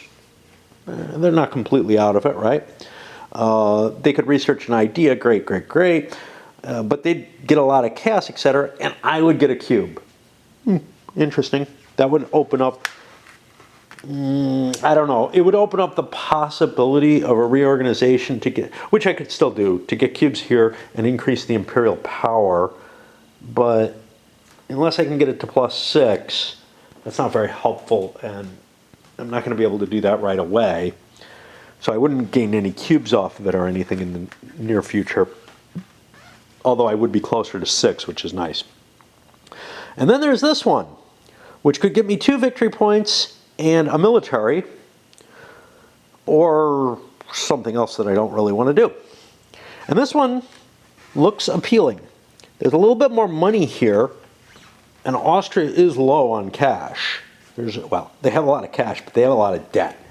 But I think I'm going to just fire this sucker off because, and yeah, I mean, I'm sure I've kind of gone over this not thinking as them. We will not tolerate insults. Pick an opponent, if possible, one you're allied with. Spain, the only one I'm allied with. Cancel any alliance between you at no cost. Sure. I'm not planning on, supporting a Spanish war on any side of the situation. Whoa. Oh, that's Spanish. Okay. It looked Austrian to me. We still got the card out somewhere? Yeah, it's over there. Okay. Alliance goes away. Perfect. And now what? They lose 3 victory points. Well, I don't really care about that, but I couldn't pick Poland. And gain a military cube. Sure. I don't mind helping them out with a cube. They're so far behind, who cares? And I just sunk them a little further. You gain 2 victory points and a military cube. Definitely good. And they call them victory points, they're prestige points. And that moves the Austrians down, and that means there's one more event to go. The Poles are the only ones who can take that event, and they have absolutely no need to hurry on it now. They have their choice of events whenever they wish. Austria wanted to pick their event when they could. There was also a piracy marker on that card, so Austria gets to drop some piracy somewhere. Much as it's fun to pick on the English, who kind of need it, who cares? I could pick on the Poles, who have a pretty good income. Or I could pick on the Turks, who have a very good income and don't really use theirs, but I could really slam their stuff. I think I'll just put this ship up with the Poles. The only problem with this is if somebody gets the privateering type stuff, they could move it. Poland is running out of things to do. I don't have any cards that I really want to do. My stability is in good shape, and I can't get enough cubes over there to do that. The fact that my stability is in good shape means it would take a lot of cubes to oh, I've already played that anyway. So I have a bunch of dip cubes. I could play them for a number of reasons, none of which seem appealing to me, except maybe firing off the spy network. But I'm going to gain 2, 5. Well, actually 6, but we'll talk about that in a bit. And I might as well fire this thing off and get the other event going and get us in the position where everything could end at once. So, there are 2 options for me. Let's take a look at the one I'm not going to take. Limit the power of the session. Poland loses 2 stability, gains a military cube, and may research an idea at a discount of 4. That means basically I could research something at 1. If I had scientific revolution, I guess I could research it at 0, but I'm not sure. But with all my cubes in the dip side, that means the only thing I could research is on this. I could go for the New World. Yeah, that doesn't sound very helpful. Or this Pride and Glory, which is you can put claims cheaper, and I'm not too worried about that, especially with my high dip. And you may place your claims adjacent to a sea zone on the main map where you're the PR with the most ships. Yeah, what the hell? Doesn't sound interesting at all. The other one, however, Poland gains 2 military cubes and a stability and may refresh half their exhausted units. That's quite a bit. And place a claim adjacent to Poland. I would actually be in a position to declare a war at that point, right? Against something small. So I could actually consider that. Do I have claims available to me? Yeah, I do. So I'm going to look over my goals and see what I get. I also get Jan III, who is definitely significantly better. Lots of military capability, a general. He's going to age right away, though, unfortunately, I think. Yeah, he's going to age right away. I would have liked to fire that off first. That would be a possibility. Pick that and get to keep him longer.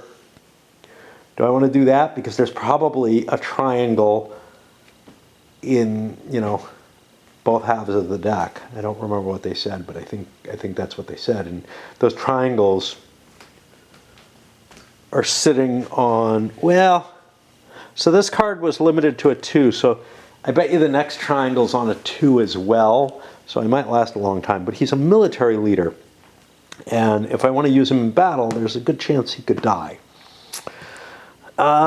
Is he more important than all this shit? I don't think so. I mean, he looks pretty good. But let's do this, and I'll try to figure out by goals where Poland might want to put a claim. They already grabbed one here. That was the place they wanted it. They've got one in Saxony, though, that they want. I'm going to push down into Brandenburg instead. But Saxony, Brandenburg, I'm sorry, I already am in Brandenburg with a claim, and I kind of am more interested in that because that's Catholic. If I can defeat Brandenburg, I can match those goals. Those goals are, I think, linked to the Augustus the Strong situation. Okay, that gave me my ruler, great. And now we fire off all the shit on here. And the first one is, I believe, that this card goes over here, and the next one shows up, and we already know. It's the 7 Years' War. Westphalia, Lower Saxony, Saxony, Pomerania, Prussia, Wielkopolska, Bohemia, and Portugal. Portugal. Weird. Give Spain something to kill.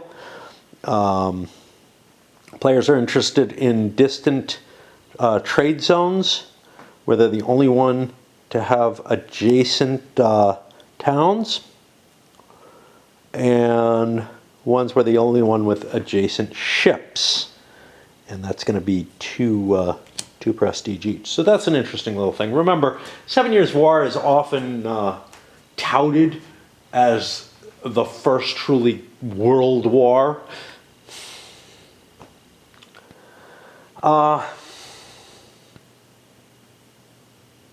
Can you say that for sure? I mean, I think so. I don't feel like the English were doing enough over in the Philippines, in the East Asia area, at times that they were at war with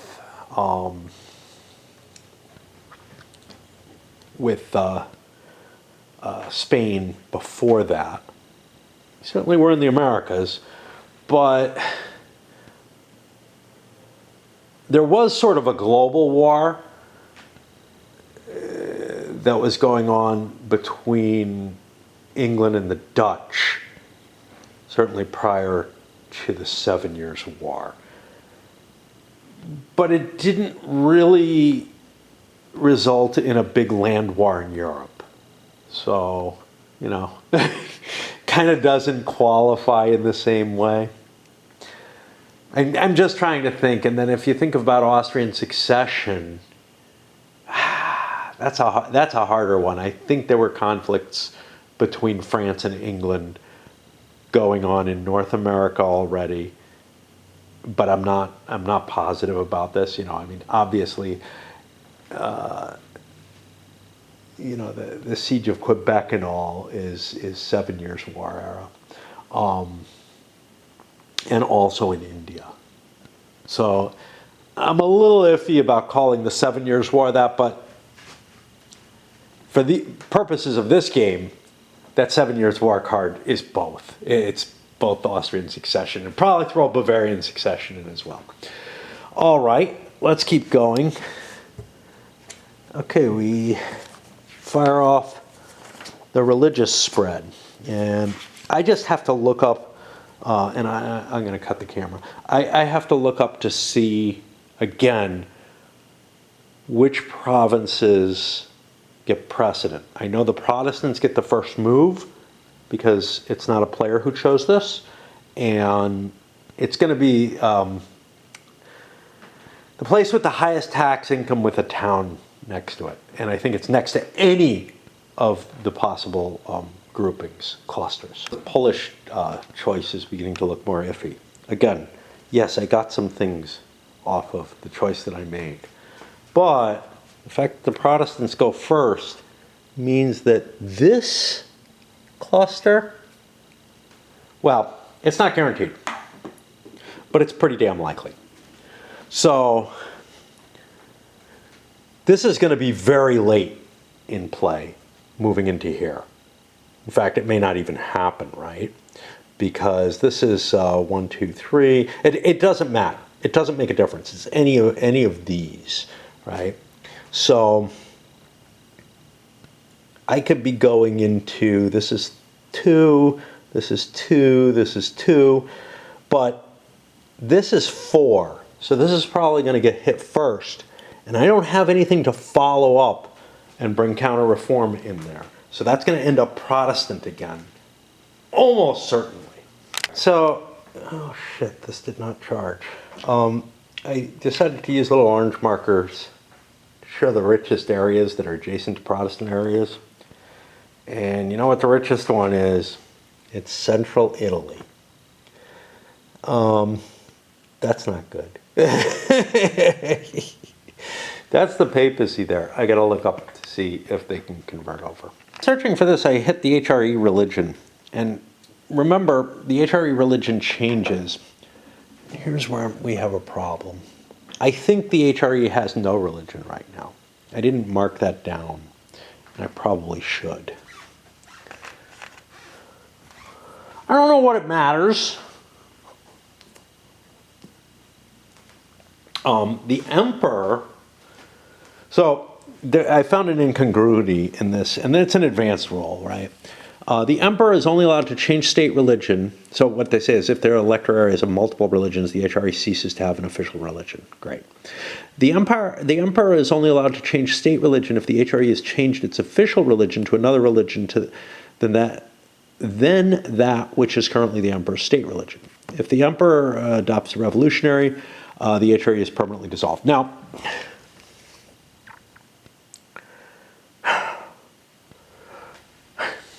I don't know what the situation was, but I think we were in the same state when Austria decided to become counter-reform.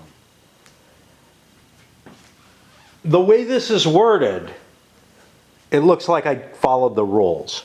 The emperor is only allowed to change state religion if the HRE has changed its official religion to another religion than that which, and this is probably actually the action change state religion, not the card that I had. So if I want to change my religion, I could have done it at any point because I'm counter-reform Catholic and the empire was never that.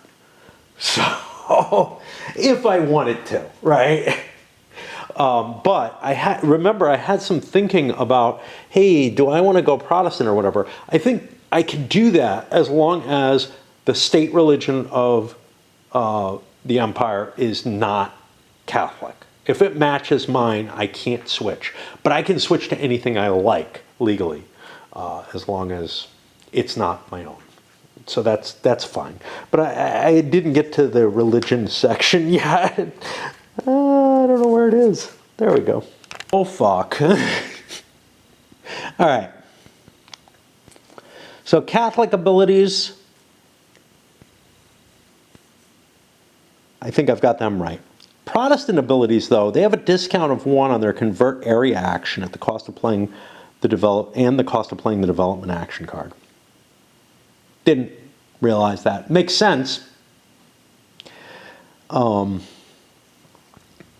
Orthodox have a discount of 1 when increasing stability. Okay, we didn't have 1. The Poles are not. Islam may replace their, this is where this is, may replace their 3 basic infantry dice with 3 cavalry dice. No one can be diverse faith. Okay. All right. So the only thing I've done is England and France would have been able to convert areas more cheaply. And they're the only Protestant states in the game. they're not doing well. You know, maybe they would have improved their situation. Certainly, both of them have suffered some issues. I would say England suffered very little from religious dissent, but the French suffered a fair amount. However, most of it was prior to converting to Protestant. But they might be in a little better shape. Be that, you know, let it be. Let it be. But I see nothing about, I was looking, I'm not sure. Infectious faiths, see page 41. I might want to see if there's a specific there. State religion's not going to cover this. There's too much gloss on these shiny pages. I have to turn them.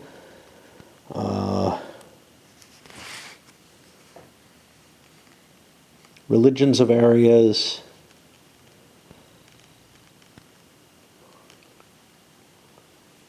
Converting areas. I honestly so far see nothing. Let's go back to, I guess, the infectious faiths. Convert area action now. Yeah, it's the infectious faiths thing on page 41 that I was looking at to see if there's some exemption there for this particular area. Spread of religious ideas.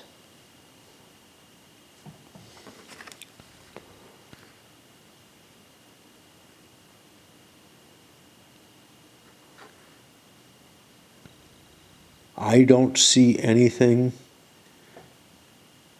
Place a Protestant counter for harm in an area of the same type if the place next to the adjacency. Orthodox or Muslim may not be chosen. Place a bleep into an area replaces any token that's already there. If there are more clusters in play and you have less, oh yes, that's right, only 4 of these happen, right?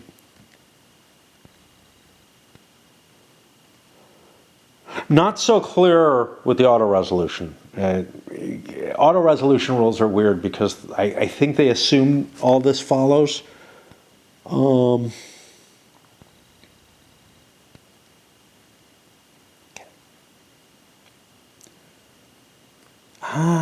don't have to alternate. You can do all kind of cool stuff if you play the card. Again, might have been neat for Poland, but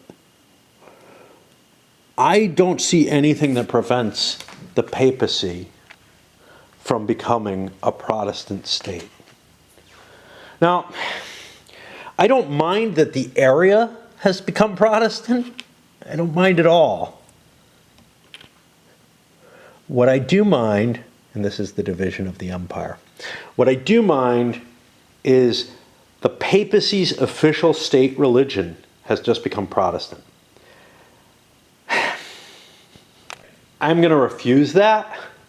But you could make arguments that, sure, the Pope himself and the cardinals and whatnot are not Protestants, but the state religion is. So if you're doing a royal marriage or something like that, you know, due to the political machinations, it works out the same as if it is. And I think I'm okay with that. It doesn't do anything like destroy the papal curia. There's no special rules about it at all, in any sense of the word. This may be something that, like, you know, the designers just didn't really consider. And part of me wants to say, well, what happens? You know, among other things, what might happen is something like the Babylonian captivity, where Rome is no longer the papacy, you know, where it's just not safe to be in Italy, so they go somewhere else. But and that makes perfect sense with everything except that the state religion here would also, the state religion would follow the capital. The area religion is Protestant, and wow. All right, so that's the first one. Now we alternate over to a Catholic one. In this case, it flips over to Aquitaine. Now, that would allow the next one to come back, and the next biggest area is actually this again, next to these Protestant areas. But this is all the same cluster. so we can't hit that. Which means our clusters that remain are up here, can't reach anything. No division has happened, this all connects. And Scandinavia, which is going to hit this, so that's the third. And then the fourth will be another counter-reform, and I don't know where that has to be. Oh, actually, 2, 3, 4. That's only 5. I know Bohemia is rich. I believe the last one happens here in Bavaria. Coming off of here. So yeah, that did not work out well for Poland. And what's interesting is this, well, this isn't one. Yeah. All right. So there aren't that many counter-reform clusters. There's one here and one here, and that's it. The Poles tried to create another one, and they failed. Okay. That's going to move the boat over here again. We are almost done. All the event. Oh no, we're not done. We got rebellions. Okay, minor costs only. Somebody got a revolt marker, either Poland or Turkey. I think the Poles did up on theirs, but I'm not positive. That they re-rolled and it did nothing at all. But minor costs like a couple bucks or a cube. No forces retired, exhausted or anything like that. And in terms of leaders, a few advisors got a heart on them, and Jan III got one. Which, you know, really, it really sucks that I had an old ruler and he got replaced by another old ruler, essentially. But that's the randomness factor in this. I don't feel like the historical rulers in this are particularly burdensome, in the way that if you follow the historical pattern in the original EU, it's just ugly. It's like you get the historical rulers on the time periods that they were. You have no randomness at all in there at all. Here, they show up and they're actually more likely to have less influence than they did historically, simply because they might end up dying too quickly. It is possible they might have more influence than they did historically. So if you think about Elizabeth, who showed up way too early, she ended up dying a little too early, but I don't think that was guaranteed. Like if the deck is stacked wrong, someone could rule for a very long time. Again, if they're like 15 years per turn, a deck could be like 60 years, right? a whole deck, because each turn is a quarter of the deck. That's a pretty good sized reign to be at full capacity for the whole time. So that's kind of interesting. We are getting really close to the end here. Like I said, most of the powers are ready to fold it in. Let's see who's not. Spain is not ready, and Poland is not ready. Austria may have a little bit left to do, but yeah. So that's kind of the thing. England will probably be passing pretty soon. Austria is the linchpin then. They are the one with very few cubes, or with the fewest cubes, who would be left. All right, because 4 people pass, it's essentially over. But of course, that gives Spain and Poland another turn. So, and events are all gone, so that there's no sleaze extra turn from that. So you just get 1 extra turn after somebody passes. Back, I guess it's Wednesday. Pretty day, nice warm weather. Got into the 70s. Got my windows and everything open for the last couple of days. But something horrible, well, I can't have them open, when I go to sleep. It's like 40 degrees in the morning. Fairly late in the morning even. But in addition to my raid addiction, I've also got kind of sucked into other shit that I'm fiddling around with because you don't have to pay all that much attention to raid, but running up and down the stairs. Plus, there's only so much board game I can play at a time usually. Even something I'm enjoying, I want to take breaks. 18XX seems to be it still seems to hold me to it a little harder than other things. This was doing it for a while, and still is, but it's an on-off thing. Raid breaks it too often. But yeah, so, you know, I end up staying up way too late. I don't know how late, 9, 10 in the morning, you know. It's not that far from my usual. Usually I'm like going to bed around 5 or 6. I don't know why, but I end up waking up at like 5 p.m., whatever. Anyway, let's figure out what Spain's doing. We're on the tail end of this turn. They got a lot of cubes. They better use them fast because there's 2 passes already. Rough. I've got a lot of unrest. I think the most important thing I can do is shift cubes so that I can get rid of that colonial unrest. And that, you know, that's kind of cool. That's the kind of thing that I feel like exploration should be, especially on land, that it shouldn't even require a land unit. Although, you know, I'm making shit up no matter what.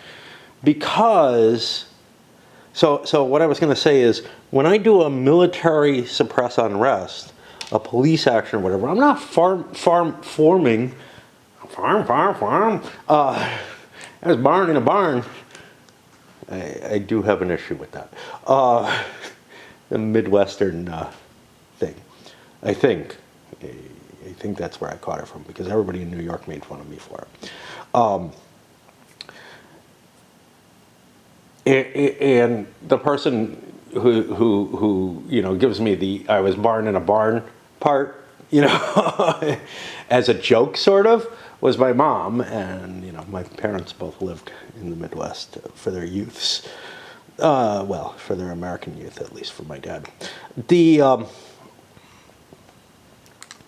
what the hell was I saying? Yeah, I don't remember. Oh yeah, so it only costs a cube to do what's sort of a police action. It doesn't cost me any military or whatever.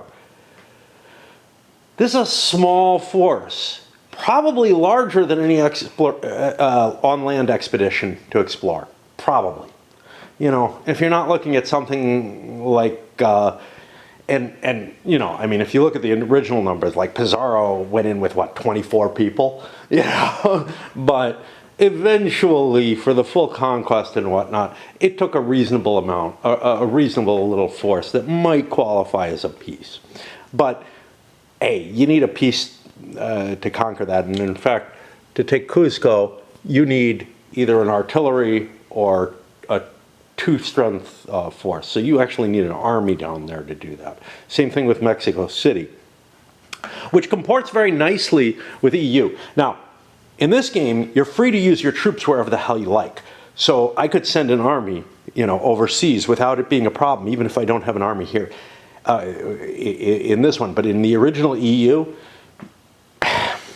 by my reading of the rules, and I think it's correct, and this is actually why Mexico City is hard to take, or why the Aztecs are hard to take, is you have to build an army to get there, and you have to assign all your leaders to all your armies, and there's a precedence order, and some of the leaders can't leave Europe. So in order to do any expedition in the New World, Spain has to make sure all of their leaders who are only stationed in Europe, and they have a whole bunch of them in the exploration period, because you know they're involved in the Italian wars and everything during the same period. You have to have a whole bunch of armies on the board, and quite often they're kind of little teeny ones that are just, you know, just above detachment size. Maybe they have an artillery in them or something, in order to have a leader present in them. You actually track strength points in the armies in the original EU. I'm not sure that may be a level of detail that's too much, but the combat in the original EU is also very detailed because it gets down to the strength points in the morale of the army. Anyway, for this game, what I'm worried about, the biggest thing I'm worried about is holding on to my possessions that I have right now. This is exceedingly important to me. I could just have blown a cube to recover that, but you know, if I'm going to recover, I might as well do 2. I will get a chance to do both. England has not passed yet. They quite likely will. Over here I say, oh no. Somehow I got a cube. I don't know how. There may have been an event or something that gave me one. I know I did an unrest correction, or maybe, no, I think the unrest corrected itself. So there we go, and I have no unrest in my country. Bigger deal than I thought. That gets me dominate the British Isles, which I need. I needed that for the Church of England. Okay, and then I cheated. I have no armies or rebels in there. I gain a diplomacy cube, which I'll probably end up leaving in the bank, and build up to 4 light ships at $2 each. That is too good an offer not to take. And I did remember to increase that by 3. I looked at the English things. This still doesn't clear out all their level 2 goals. They still have one for possessions on the continent. This is okay because historically this didn't happen. Of course, now I have William, so I'm not far period-wise. This didn't really happen until the Hanoverian inheritance, and even then, I don't think they have enough to qualify for it. The only question is whether they qualified for it somehow in that early period of the game when they first held stuff. I don't think so because it's a level 2 and there's going to be a prerequisite for that. And they didn't hold their territory. So I'm not sure they ever got that goal. But that's a nice goal. That's the kind of goals. So I like the goals that match history completely. I also like the goals that show historical desires that were unfulfilled. Quite often those are kind of stretch goals. In this case, it's a level 2 and it makes perfect sense. On the other hand, does pass. They take that extra money and they retire more than half their debt and buy themselves one hell of a cube generator.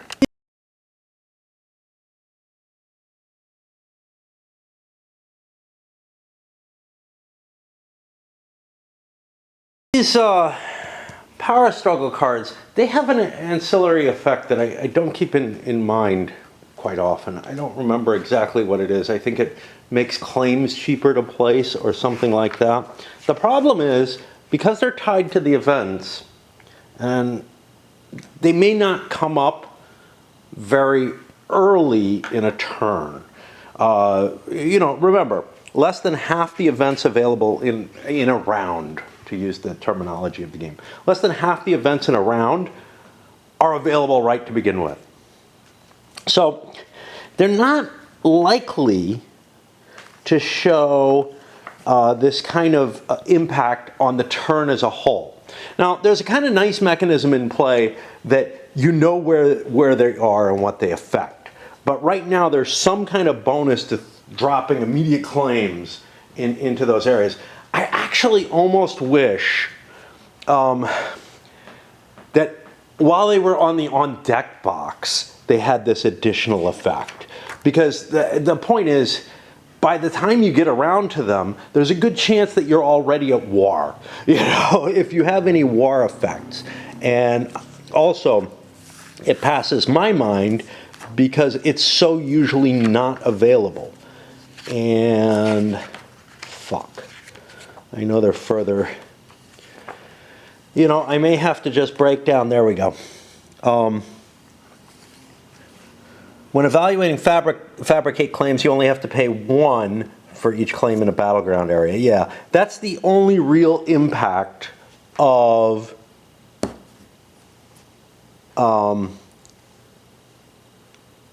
card being in this box here until the end of the turn when you score it. Well, there's one other impact. You can see what the next fun will be, right? And you can sort of prep for that if you want to. But it really does feel like this capability to react to the current power struggle isn't really in place until late. Now, is it a big deal? Not really. I mean, the advantage is a small one anyway. Grabbing a little bit of money, like $1, and ending the turn, Poland still has at least one thing they want to do. They have all these dip cubes. I don't know what the hell to do with them. I have a couple of goals, right?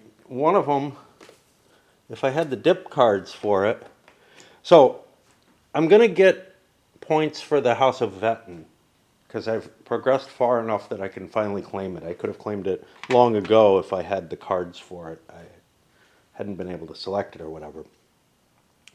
I have a couple of issues. One is I have a claim or something. I mean, not I have a claim now that I fabricated, but I have a card that makes me want Sweden. Now, the only reason I want Sweden is that Poland had a legitimate claim, or Sweden had a legitimate claim to Poland, actually. But in the way Poland works, the kingship isn't, hereditary. So it didn't really make a lot of sense. It doesn't make a lot of sense to say Sweden has a claim to Poland, but it really doesn't make a hell of a lot of sense to say Poland has a claim to Sweden. But you might be able to argue that in the sense of, oh, well, if the Swedish king is in charge, maybe, and same thing with the Saxon king. The way I think they're looking at it is, Poland could expand itself into that territory, but that doesn't seem to make sense unless they agree to a hereditary kingship, right? Like Sweden would not agree that the Swedish king would not agree to grant their territory to Poland just because Poland made them king. That would be like, Austria granting the empire to be the crown of Bohemia or something, call it Imperial Bohemia. Anyway, moving this on, I've got to, I know we're really close to the end. I would love to just play through, but Raid is demanding stuff from me right now. But yeah, things are really filling. I didn't go into, I got stuck on one thing, which was the whole Swedish marriage thing. Well, yeah, one of my potential goals is Sweden. My other potential goal has to do with the Black Sea, especially Wallachia, Bulgaria, and then also ports on the Black Sea and all kind of stuff like that, all of which I can pursue as well. And of course the Vetten one that I can do. Poland's doing really fine in all of this. And I have a surfeit of choices. What we may see, well, I'm at the end of an era. I've finally gotten to the point where the balance of power might get done, but it'll go away. It will go away. And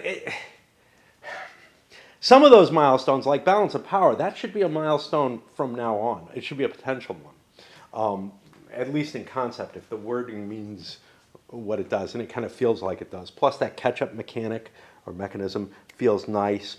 But yeah, I'm walking into the next era. I know what my national goals are. I don't know what the milestones are going to be at all. And that's the thing. It took me most of the era to get to a point where, I might actually do this. I feel almost like these milestones, you have to fall into them for them to make sense. Because it takes, or be close to falling into them. And that's kind of the thing with the merchant fleet or whatever. Yeah, with a little bit of work, a couple players were able to get it. And they're as big a bonus as your national goals. So there's something a little weird there. But yeah, out of the goals, there's kind of this, well, which way am I going to go? My not intuition, inclination is towards, hey, let's work with Austria, try to bring Turkey down. Yeah, I know, it's probably good for Austria and everything too, and they're ahead of me, but Turkey is just too far ahead. My goals are definitely centered there. Austria probably has goals centered there. We both have claims involved in there. Let's try to do that. And we would both be able to score this, which could be a huge power swing, right? It brings points, it brings positive points to the person who wins the war if they can bring down the leader, and negative points to the loser of the war. So this could really speak to a significant reduction of Turkish power, at least in Southeast Europe. That's where my inclination is. But again, that's going to go away. And it took me, and this is not, I think, something that's due to my unfamiliarity with the game or whatever, but more maybe pursuing other goals that seemed more pressing and still kind of seem pressing, and easier to reach. That's the important thing, more opportunistically available. It really, everything else in the game drove me away from doing that. I have very little desire to go in that direction. That's a hard fight. And now this will be gone. This isn't going to help. Well, there's Bohemia. No, this isn't going to help. This isn't going to help drive the desire. War of Spanish Succession didn't help drive the desire. What you want to do is find a synergy between your national goals and the mission statements. And when the national goals when you're aware of those national goals ahead of times, the missions, which whatever they're called, milestones. The milestones, which are random. I could look at all the milestones that are available, but I wouldn't know which ones would come up. Even if I memorized the deck, I wouldn't know what was going to come up. And now, if I'm Spain now, I have some control over that. But yeah, maybe that 2 points wasn't a good deal. England made more than 2 points off of a milestone swap by putting the merchant fleet one in play, right? So yeah, England's actually made up a lot of ground. They're now absolutely in the running for fourth place. There's 3 countries in fourth place, and a pretty big amount of space between Turkey and Austria, and a fair amount of space between Poland and Austria. So Poland's hope is that Austria takes the brunt of this war that we're hoping for. But yeah, what we're doing right now is we're trying to plan for a possible war with Turkey, and maybe diplomatically trying to get the Swedes. The Swedes are more problematic than the Turks anyhow. Not because they'd be harder to fight, they'd be much, much easier. But rather because they're all Protestant. And I just don't have, even though I'm counter-reform, I got blasted out with my one counter-reform chit, which I shouldn't have put there. I should have put here. But the Protestantism takes hold there again. And is that going to spread? Probably not. Right? No, this is an absolutely separate cluster, because this is a nothing. So now I'm facing 2 clusters of Protestantism again up here, and I'm touching the third one. But 2 things of Protestantism that, okay, this one can't reach anything because this is, the entire seacoast is Protestant.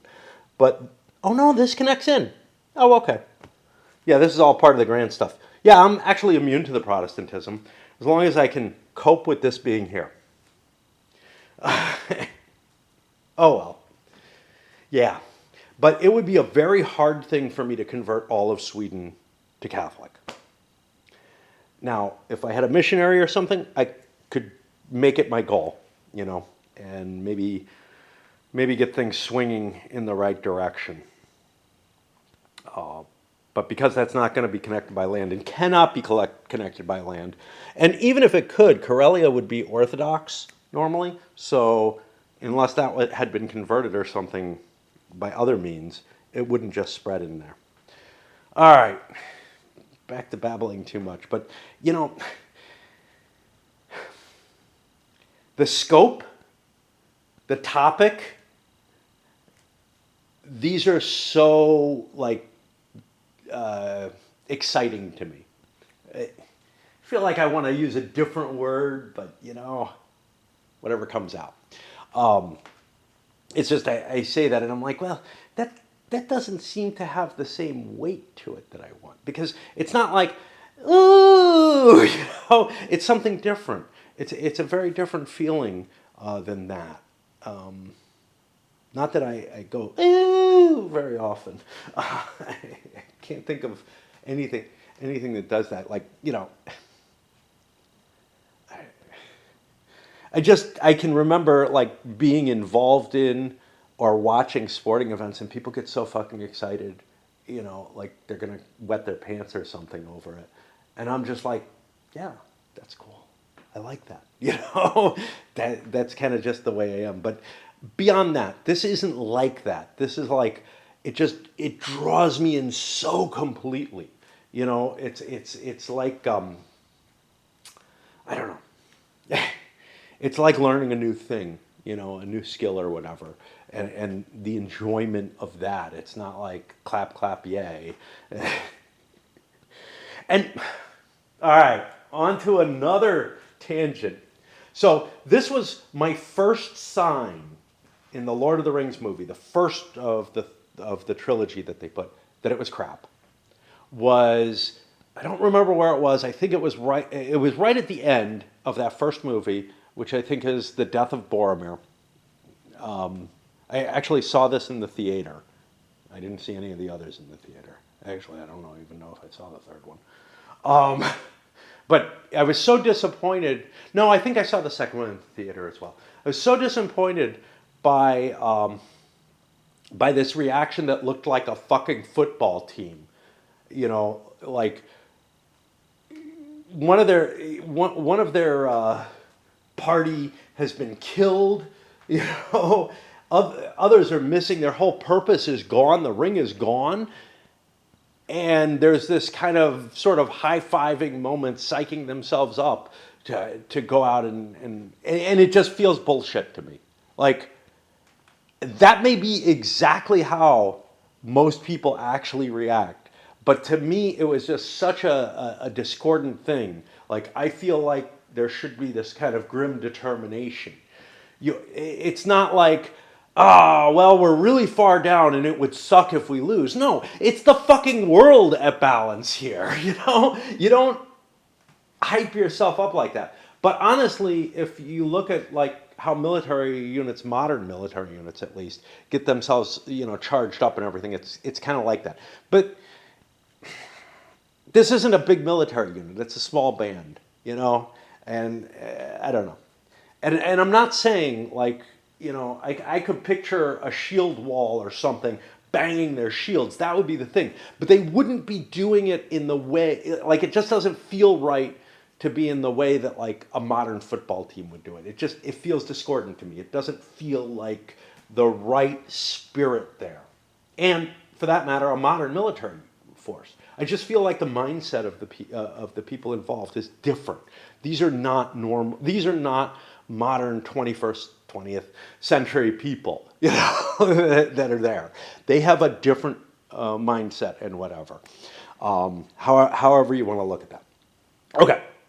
And why? I don't know. And of course, then very soon in the second movie, when they did not even give the Mallorn nut to Sam, which to me is the entire purpose of the story. That is the metaphor of the entire story. Like, everything of the story is wrapped up in the nut and then the scouring of the Shire. They're a mirror image of the entirety of the story. And to take that away, it's like, well, you just like, you've turned this into an action film. I'm less bothered by things that were omitted. Things like Tom Bombadil and, the acquisition of the what were they? Trying to remember what they're called. I don't know if they were mortal blades. Is that what they were? But the blade that eventually is able to actually kill the Witch King. That he couldn't. Because nothing would have affected him otherwise. Yes, these are important things that are left out of the story that are vital. But in terms of like literary importance, they don't have any. Right? They're just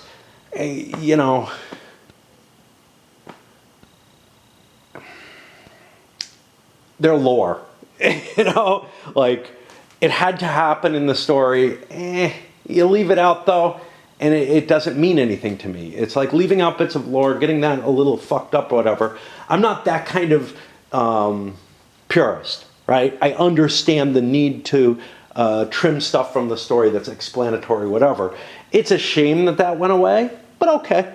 But when you take away the major literary component of this, I'm trying to think, mirroring of the entire story in a much, much smaller metaphorical story, that, you know, it's hardly a story at all, right?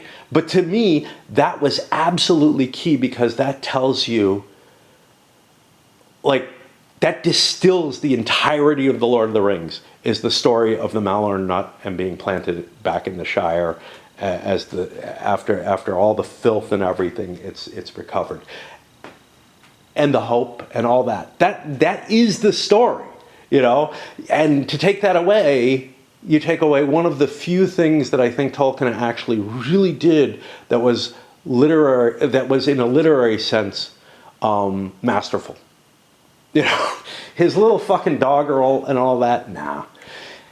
The only other thing to be really pleased with about Tolkien for me is the thing that was most important to him, which was linking in the Dark Ages, you know, Britannic Norse myth.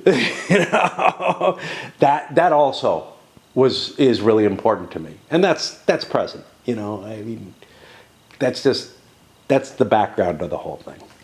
I hate the limitations, right? You know, it's often the problem that I have with Euro games, and honestly with the CDGs as well. The sort of, I can't do much, why?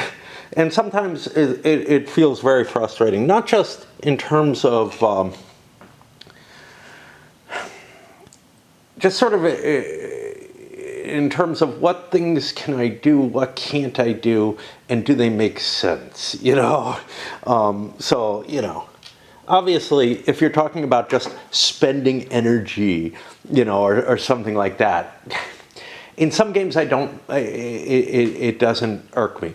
Now, in Empires of the Middle Ages, a game I absolutely love, and here I stand and everything else, there are these kind of limitations, and somehow, you know, I get used to them, and I don't mind them. But yeah, Spain's got to throw their 3 military cubes to deal with their unrest everywhere. One issue here, there's a third one, yeah.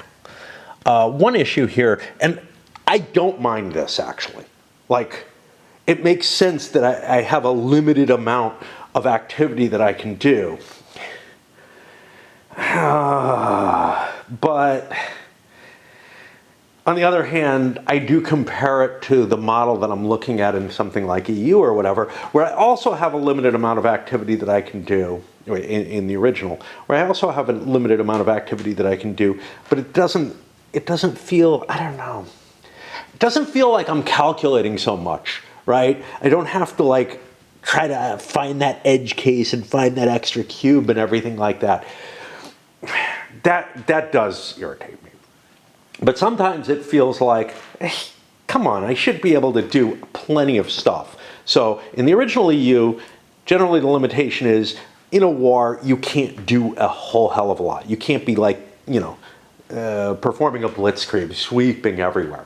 And honestly, in WIF, you can't either, right? You know, in a way, you could even argue in Third Reich you can't, right? You have to make choices of when to do these massive offensives and when they're not a good idea, and whether or not to pay for them. But here you don't really have that kind of choice. You can't just say, yeah, I'm gonna sweep everywhere. Okay, it's a different time period. But it does feel ridiculous that I can't, say, have lots of exploration going on at the same time that I'm quelling unrest and stuff like that. It feels like I'm making decisions that are more a limitation on the funding and the natural resources that I have, and not so much on the leader themselves. I don't know. You know, quelling unrest, I don't mind that costs me cubes. That kind of feels right.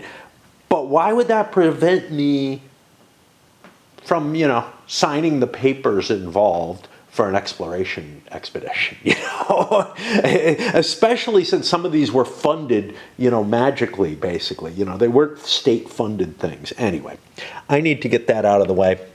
And also, there's a big feeling of, well, okay, fine.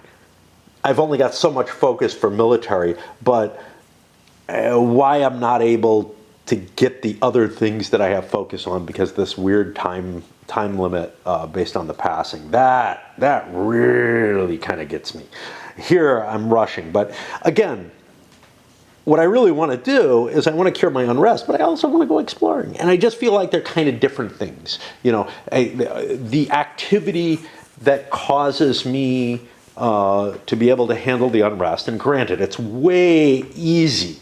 So there's a lot of abstraction under the hood, which makes kind of this a silly argument, right? Because there's so much abstraction going on to represent what that reduction of the unrest is, unlike in the original where you actually have to move your military units in and spend a turn doing it and you roll a die and whatever. You have to actually do these things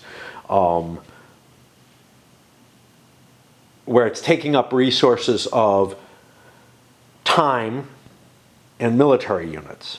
Those are sensible resources, right? Money might also be one. The monarch paying attention? Yeah. I mean, other than the case of Philip II, I don't know how many realms in this era were really, really limited by the fact that the king was micromanaging everything, you know? And he had a lot to micromanage. But he did a hell of a lot, too, you know? And that's kind of the, I don't know. It just, something feels funny to me about it all. England takes the last pass, pays down a little bit of their debt. You know, I should make enough money that I don't have to take out more debt.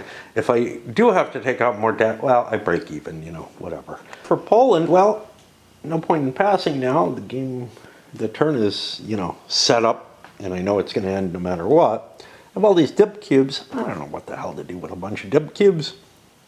You know, I don't have the cards that turn them around immediately. I don't really know that I want to have a lot of cubes tied up. Of course, I'm going to exceed my cube limitation on diplomacy. I'm going to go above 10, so I guess I want to play one. I was almost going to do an attack on these pirates. I would move my my ship in and then have an attack of 2 galleys and 2 light ships to hit that galley. But given the fact that I don't want to waste a cube, and the military cubes are, you know, in general more valuable, I guess I'll just do a fucking trade action. Lucky enough to draw a card. You know, I have 3 fucking merchants, and I usually don't use them as Poland. Go figure. I managed to get a lucky one. This is a real problem in this game.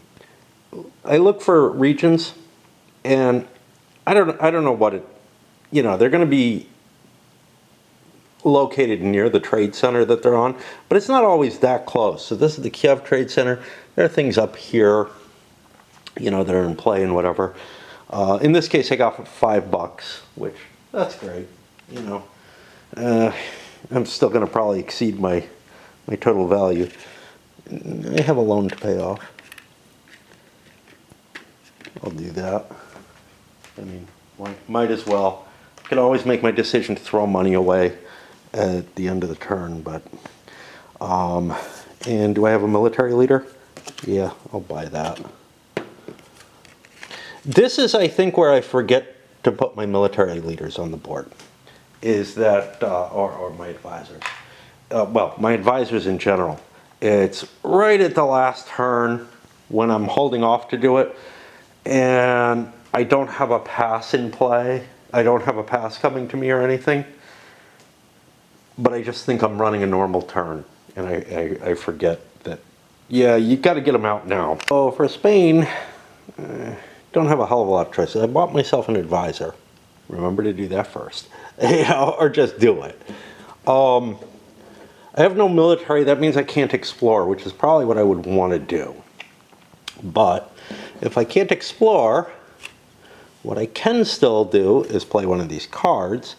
I thought about another development card or the central authority card, but I can do those later. I'm going to lose a cube next turn if I don't do this.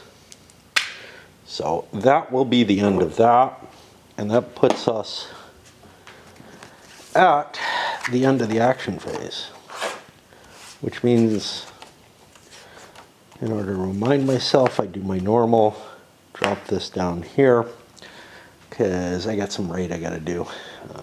We totally lost our clan fight again this time, but we're losing it so bad that I have to throw in some effort to make sure that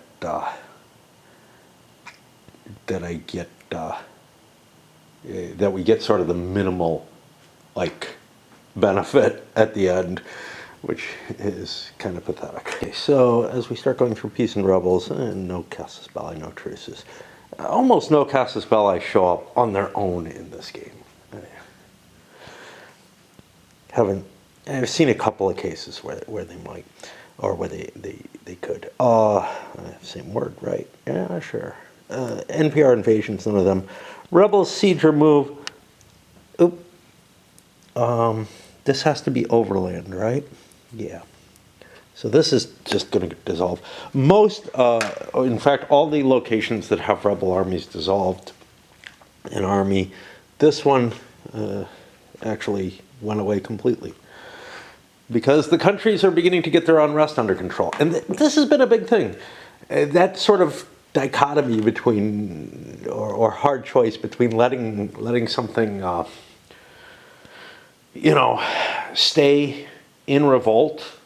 Of course, if a city or region is in, complete revolt for 15 years, man, most of them would disassociate, right? Well, in a way, they do so immediately. It's only if they're core national provinces that they don't. So I don't know. All right, peace resolution. We have, I think, only one war at this point, which is the Austrian one, and they just take that over. Kind of a weird situation, because Austria needs this to be completely controlled in order to get their goal. I spent the claim that they have on Saxony in order to quell the unrest. I don't want any. But in order to get their goal for the religious unity, or whatever it's called, restore religious unity, yeah. I have to get that Catholic, but I need to control the entire area. Normally, your goals are like control an entire area. So it would have triggered immediately. It does not. I have to wait until I get a chance to turn that Catholic. But it could happen from here. Well, not this turn. There's no automatic spread. It's only via the event cards. Okay, prestige penalties, I took those off. France has a couple, Spain has one. Great, whatever. This is how you stay in fighting for fourth. But there's another one, which is the interregnum. And I notice France has an interregnum, yet they had rulers in their hand. I'm making sure nobody else has one very quickly. They would have played one of these, so I'm going to make a quick call. 1-2-1, 2-1-2. Revolutionary ideas could actually work now, because it could be interesting because there are open ones. So, but study technology could, of course, always work. Let's take a look at whether this is of any value. I could also look at the rulers and compare them. They're a little different. France is next to Spain, Austria, and England. They could get military drill, painful. And that's kind of it off that. So I'm more interested in getting rid of the study technology, but now let's take a look at what at least my current goals are. I do want some of that, but this gives me more cubes overall. I'm left in a, hey, roll a die, because I'm really not sure. I think the cubes are more important. Especially since I'm not getting any military cubes and bad things. Yeah, I have some sieges to resolve. All right, I'll take the revolutionary ideas one, much as I don't want to. And get that out of the way. All right, and that prevents them from taking their penalty on a stability, which they actually would have had to suffer. They're up one. And now it's time to play with the religious. Pretty amazing. Turkey with their vast realm. I looked it over. They've only got one, and they've got the tolerance, so they don't suffer anything.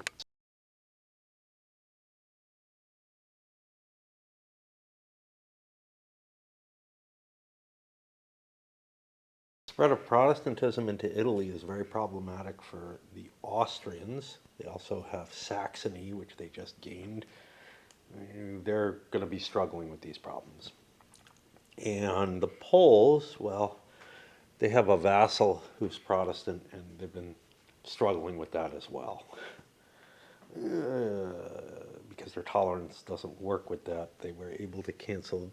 Well, their tolerance was able to cancel 2 out anyway, so if they had absorbed a third Protestant area, they would be in trouble. Now I guess it's time to roll. Nothing too big happened. No revolt. Well, I mean, there were a couple. There was a revolt. There was a revolt here. Here, but the Austrians were able to defeat it very easily. It's only one army. Boom, gone. And otherwise, there were some cubes and money, troops. And I mean that revolt ended up retiring a troop, the same as the cube for that. It's weird because the different results can be very, very different from depending on where you stand. A revolt might not be that big a deal.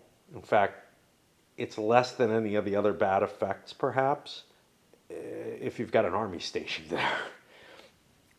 Probably. It might be worse. But the English got a $2 one, which is usually sort of the best thing you can hope for other than the no effect or the good result. But for them, it was actually pretty bad because they got hit with having to take on more debt. At least it wasn't big debt. Gain and remove unrest. This is basically, I'm going to be checking the stabilities, and that creates unrest. Nobody's at war anymore. I tried to flip one, and one thing, I've mentioned this, I think, in this game already, but with wooden pieces, I mentioned it with the rolling around here. You flip something, and you do it a little too vigorously or whatever. With a counter, it's usually pretty easy to see, but with these wooden pieces, they might scatter further. It ended up somewhere over here, where it wasn't clear, whether it was covering a town or not. It took me a moment to see that it had flipped to I knew I had flipped it somewhere and I didn't know where, It took me a moment to find the where. Boy, I fucked up.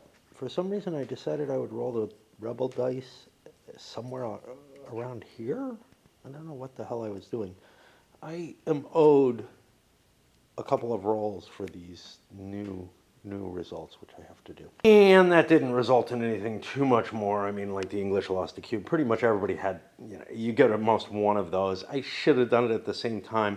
I made some exceptions, like I had the Austrians pick one here. Had they been picking it after the roll, which is what I thought it was, they would have taken an Austria instead. A couple of them got cured right away. The Spaniards got cured right away. It's not really a big deal. All right, I am actually going to stop here because I'm feeling tired. I mean, also I ate too much. I'm eating less, but I feel, at least I think I am. It's hard to tell because I'm eating different stuff that hurts me more emotionally. Turkey's in a weird place. Let me go through my thinking here. I had hit $68 after income with everything paid for and everything. And that's not a great place. It's up above 60, so it's going to be 2 admin cubes, which I don't have, or 2 debt. Now, 2 debt is $12. So clearly, I don't know. Six of those bucks were one of the debt, though. So what I decided to do was throw away $9 for the one debt. That's probably actually a mistake. I probably should just take on the debt. Screw it. So I'll take on a second debt. So I have a little bit more money. It's no big deal, you know. As long as you don't lose the cubes, and it's just a quick calculation thing, and I fucked it up in my head, and now on camera I'm doing it right, which is kind of weird, but you know, I don't know, double checking and all that. And still with this Oliver Cromwell government in place is hoarding up cubes. They so many so that I actually removed a couple off the board that are diplomatic cubes over in the Netherlands area. Sure, it's a power play region. You know what? Screw that, man. Let's take them out of Portugal. Portugal is not that important. Yes, I have an eventual goal to own all of Iberia, but that looks like it's far, far from happening. And right now there's a power play here. Maybe I get a marriage. Maybe I get a marriage to the Dutch with those cubes or something like that. That would allow me to score points. Actually, there's no time. That power play is not going to be in play there. Let's look at the 7 Years' War and see if that cares about anything in the Low Countries. No, in fact, it cares about Portugal. So those two, because this is going to get scored this turn. I'm trying to plan for shit that's going to happen. And, you know, I see those out there and I think I want to focus on them. Nah, they're done. They're ready to be scored. That's it. But yeah, that's an impressive cube collection. You can see both Turkey and France, okay cube production, but you know, even with it, some advisors, generally it's going to be hard to get really good advisors in place. Turkey has a good leader. When you get a bad leader, or a moderately bad leader, there isn't much that's going to help you. You're just not going to be able to do much in that period. Now, again, that matches, you know, my feelings from Empires of the Middle Ages more than it does where if you have a lousy leader, you don't want to play any of your cards because you're probably going to screw stuff up. You can sometimes boost it with money, though, so that you play your cards. But basically, anybody who's like a below average leader probably isn't doing much. But if you have an average leader or better, you can do a fair amount of stuff within your country. And no matter how good you are, you can try to do as much stuff. So to some extent, like stuff that's modifiers in Empires of the Middle Ages or in the original EU, modifiers, die rolls and stuff, is being translated as, well, you know, you don't have cubes for that because you'd fail. But in both games, well, in Empires of the Middle Ages, money can replace leader capability. And I don't know if that's reasonable or not. Like, I'm not going to make a historical comparison on that. That's so much abstraction in both cases. But I'm more used to that, right? In EU, in the original EU, money can definitely make your military situation much, much better. Now, there's something that's not covered in there, and that's fairly rare here, actually, which is putting generals in play. You only have so many cards. You only have so many things you can do. You're so limited in so many things. And that's the real pressure in this game, is the amount of limitations that you have on you compared to these other systems. And, you know, I'd say both are innovative and new for their time, you know, very much so. And honestly, I haven't seen, well, EU's not that innovative for its time. It is drawing on other things. But, you know, they're not like the main line of gaming in any sense of the word. And neither is this really, except maybe that, to me, an outsider to the heavy Euros, it feels very much like one in terms of the decision making, the thought processes involved, which is a hurdle I have to overcome. And I don't think that those steps are getting in the way of the historical narrative that's in place. They might be getting in the way of my enjoying it at times, though. What would help me here on this side of the table is something like a music stand. I may actually be able to, or might be able to, well, I could bring that sucker over. That would actually help. I've got my rules up here, and that's not optimal. Exactly perfect, but I think it'll work. By the way, I removed another cube from Spain because I noticed, hey, they're the papal controller, they get one for that. And I want the cube thing. Basically, it's a diplomacy cube. I can place that at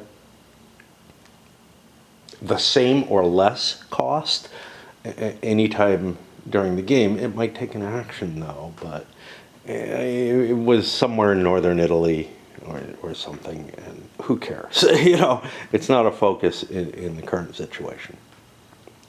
And then with Austria, we see the cost of a decent leader with good advisors. Hey, lots, the Empire. I had to remove a couple, at least one cube, again from the Italian area. This one's a little bit more expensive, theoretically, because I think that the Austrians actually want that cube. It was down here, but they have so many that I just floated in that direction. I could have taken some of these instead, but they had so many down there, I'm just like, screw it. Let's have a couple of cubes in different places so I can create a marriage if I want to.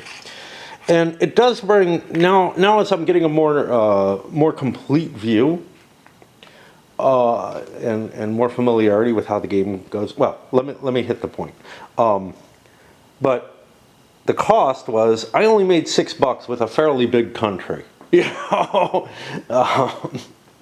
which is, you know, not great.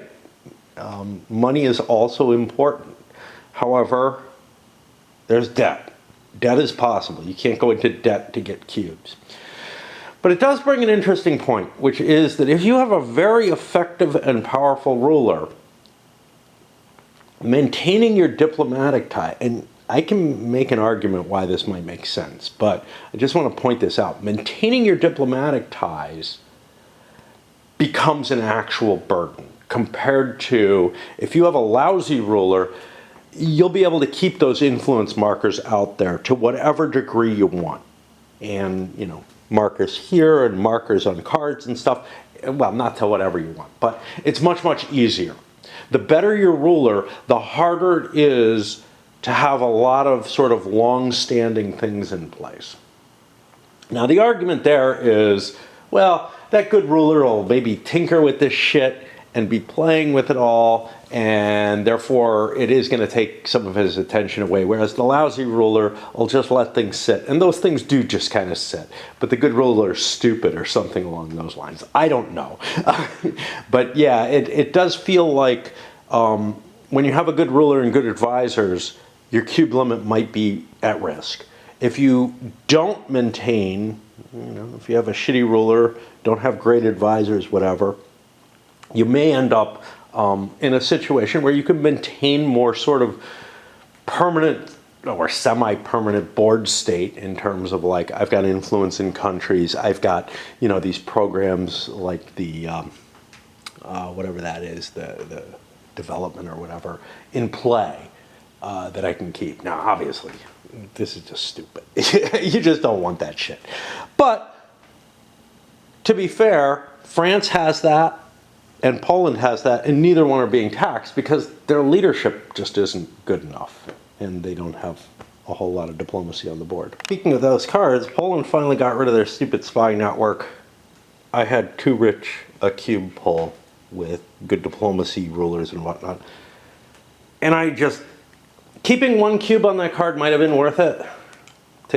Take a diplomacy off somewhere, that I'm really heavy or something. But fuck it, man, I might vassalize those things. I've actually got a problem, which is I don't have any alliances left. So if I could get a subjugation, that would be great. Those subjugation cards are sort of the magical cards in the dip deck. There's no question about that. And maybe the most important cards in the entire deck. They're the only ones that people are holding. Well, development is another one. Let's see. What is this other one that... development is important. Development is very valuable, but it tends to get used, right? Because you put it out there, you get your cubes on it, you might as well use them. You want to change religions with the missionary. That seems to be the most desirable thing right now that France and Spain are using with them. But someone does have one in their hand. I think France has an extra one in their hand just because they have one out there. So that's kind of a special case, though. But the subjugation cards, man, people are holding them. Well, France is at least. Because they're just too valuable. If you can't use it, you just want to keep it. And the cost of, even though they tend to be good, the cost of putting them in here, well, they tend to be good. So you might choose to use it as an advisor. And if you use it as an advisor, it's not in the deck for a while too. It's being held off. So those are some of the those are the cards that I think are the most in demand. They make such a big difference. Without them, you can't do what you really want to do with diplomacy. Sure, an alliance might be good for a power play or something like that. It certainly is good, better than we've seen for military operations, because I screwed that rule up too. But they're just not. The best use of your diplomacy cubes seems to be trying to turn things into vassals and then into your own. It's just, especially early in the game, but I'm in that mindset now. The problem is you have other things you want to do. You have a limited number of cubes. You have to get your country in order and everything, so you end up hoarding them. So the people who could use them don't get them. And when they do get them, they use them immediately and turn them around. So Poland would really like one. They have multiple uses. They have conversion of this area, which would be fairly cheap. I'm all set up to do that. Why do I have cubes here? I went to war there. I should have lost those cubes. Give me my card back. I forget about war and cubes. Oops. Because I made a declaration of war there. That got rid of the cubes, and they shouldn't be there. So I'm going to just put them over on my spy network, because what the hell. That gets me through this section, I think. Let me check this.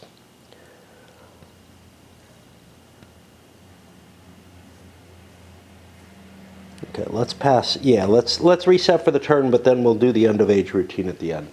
Said I really do have to pay attention to raid at this point. I'm waking up like an hour before the raid change, which is not good.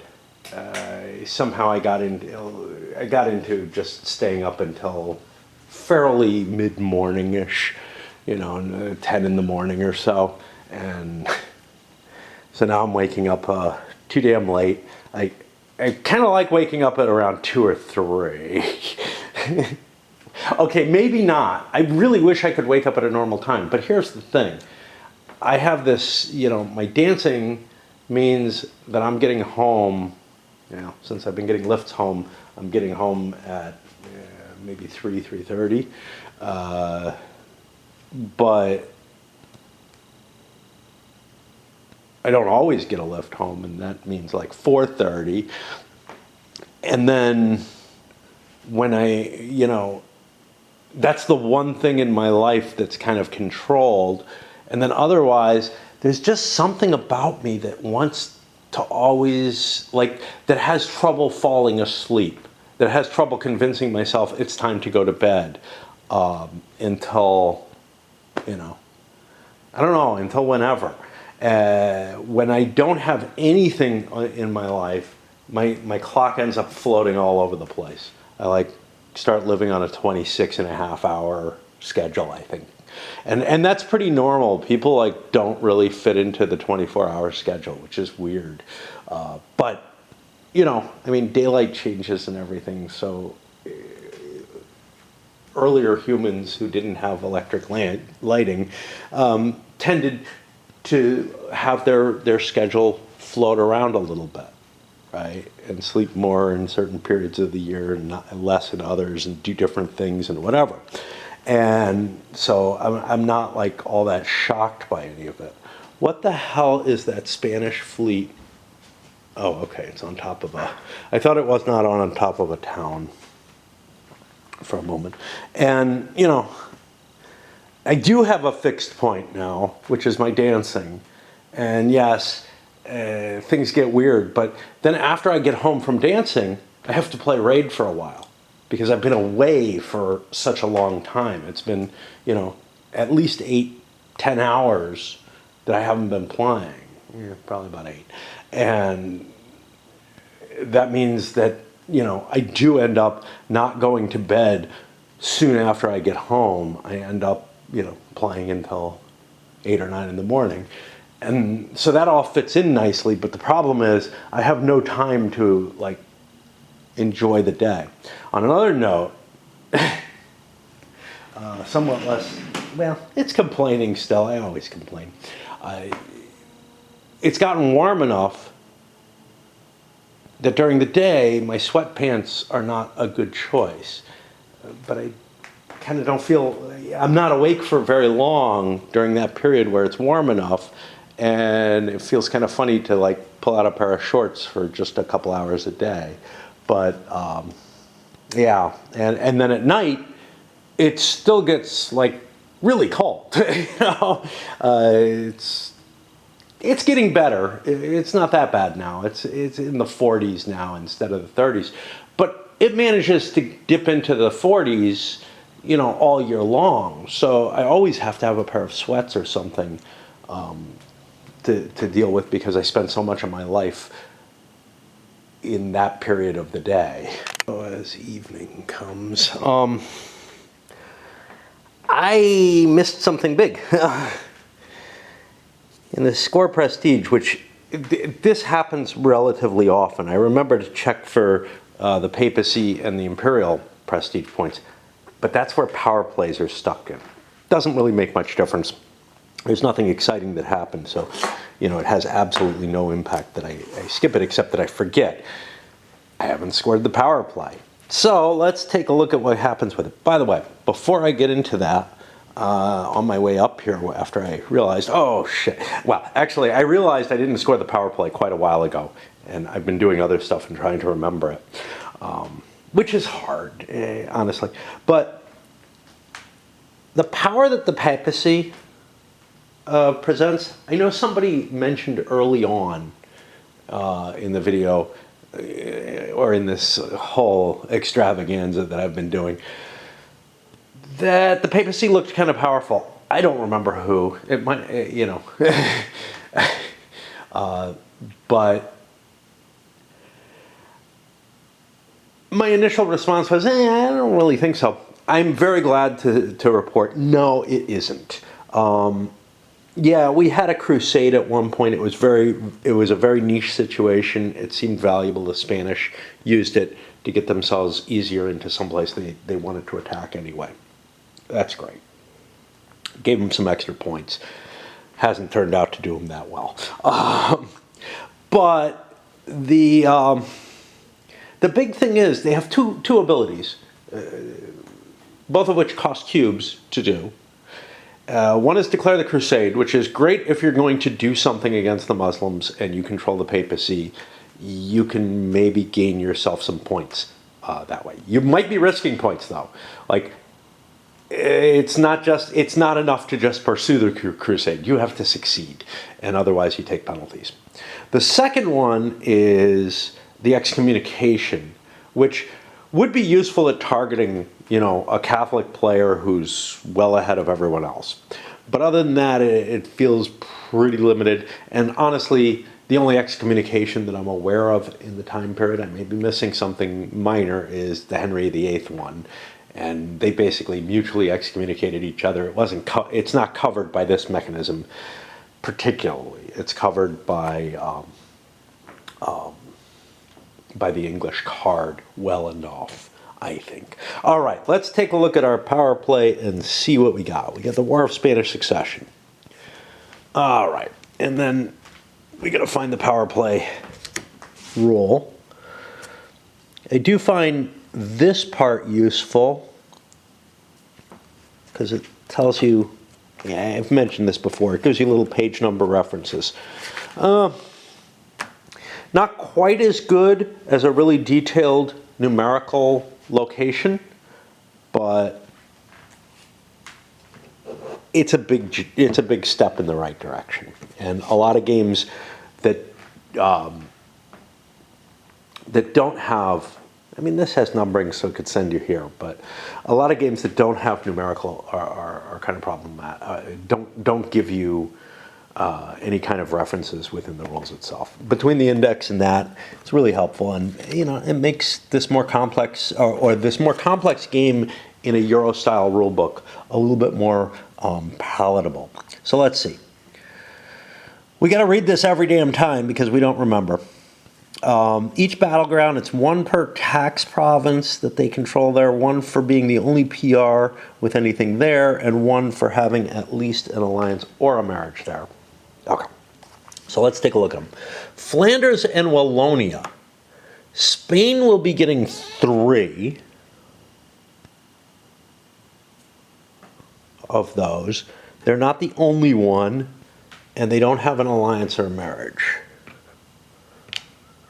France gets a half.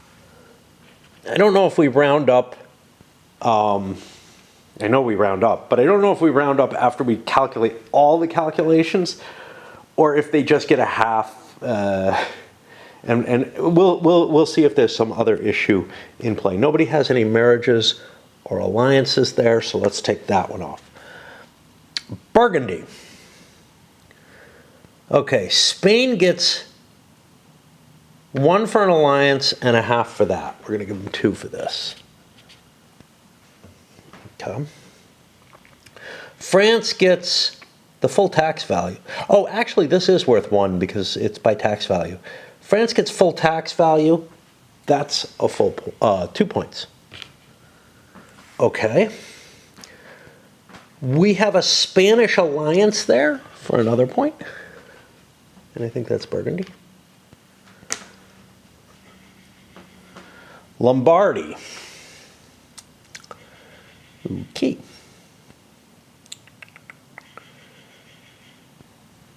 Spain gets a point. Well, a half point. Austria gets 1.5, which will translate to 2. I don't see any marriages or anything.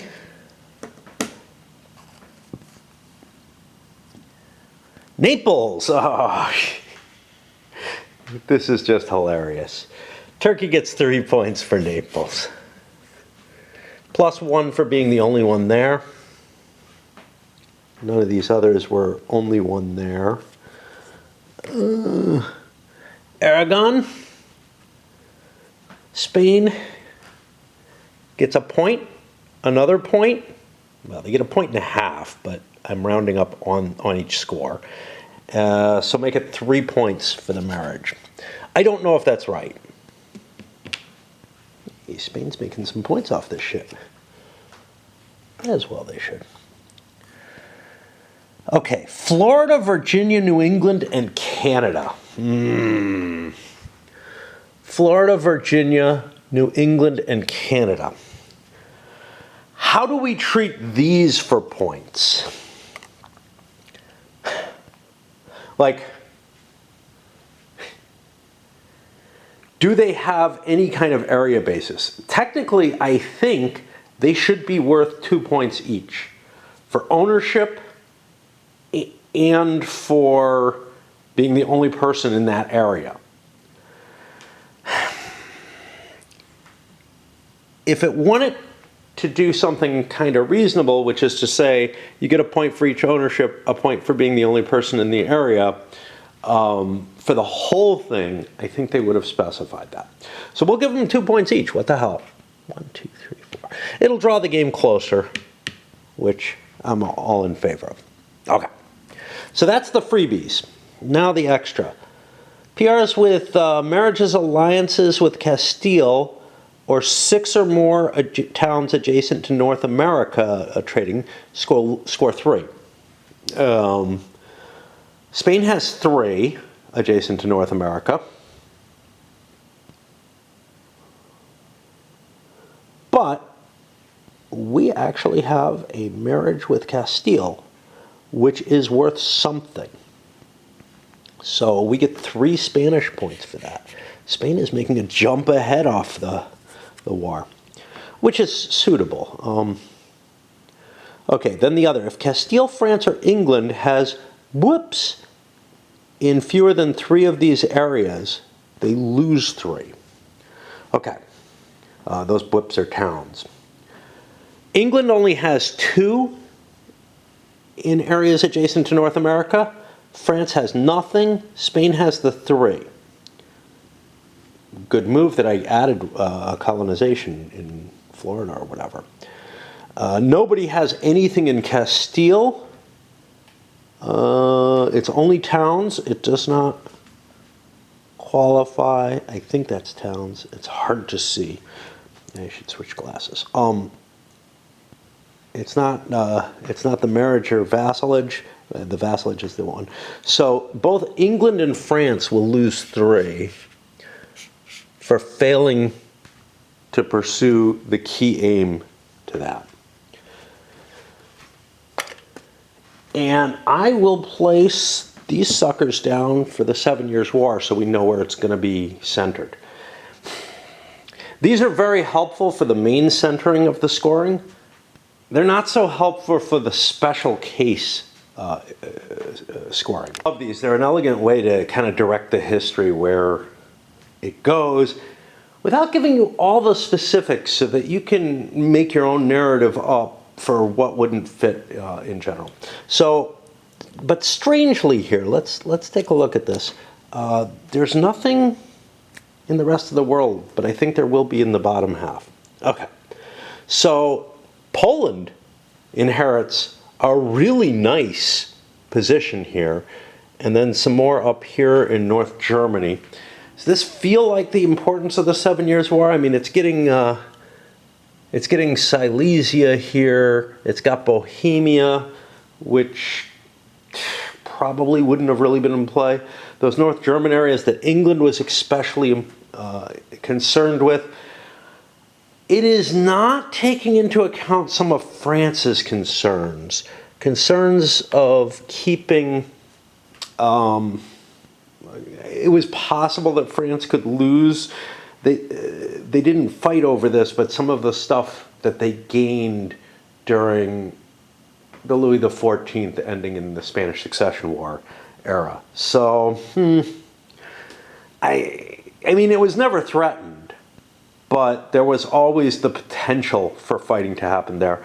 I'm a little concerned that Bavaria is not included in it. That means this is only the 7 Years' War itself, and not that whole period, Austrian succession and 7 Years' War, which I like to view as a singular thing. Now let's take a look at what the special cases are. We probably have already, but PRs score 2 for each distant trade zone, where they are the only PR to have adjacent towns, and 2 for each distant trade zone where they're the only PR to have adjacent ships. This is monopolies.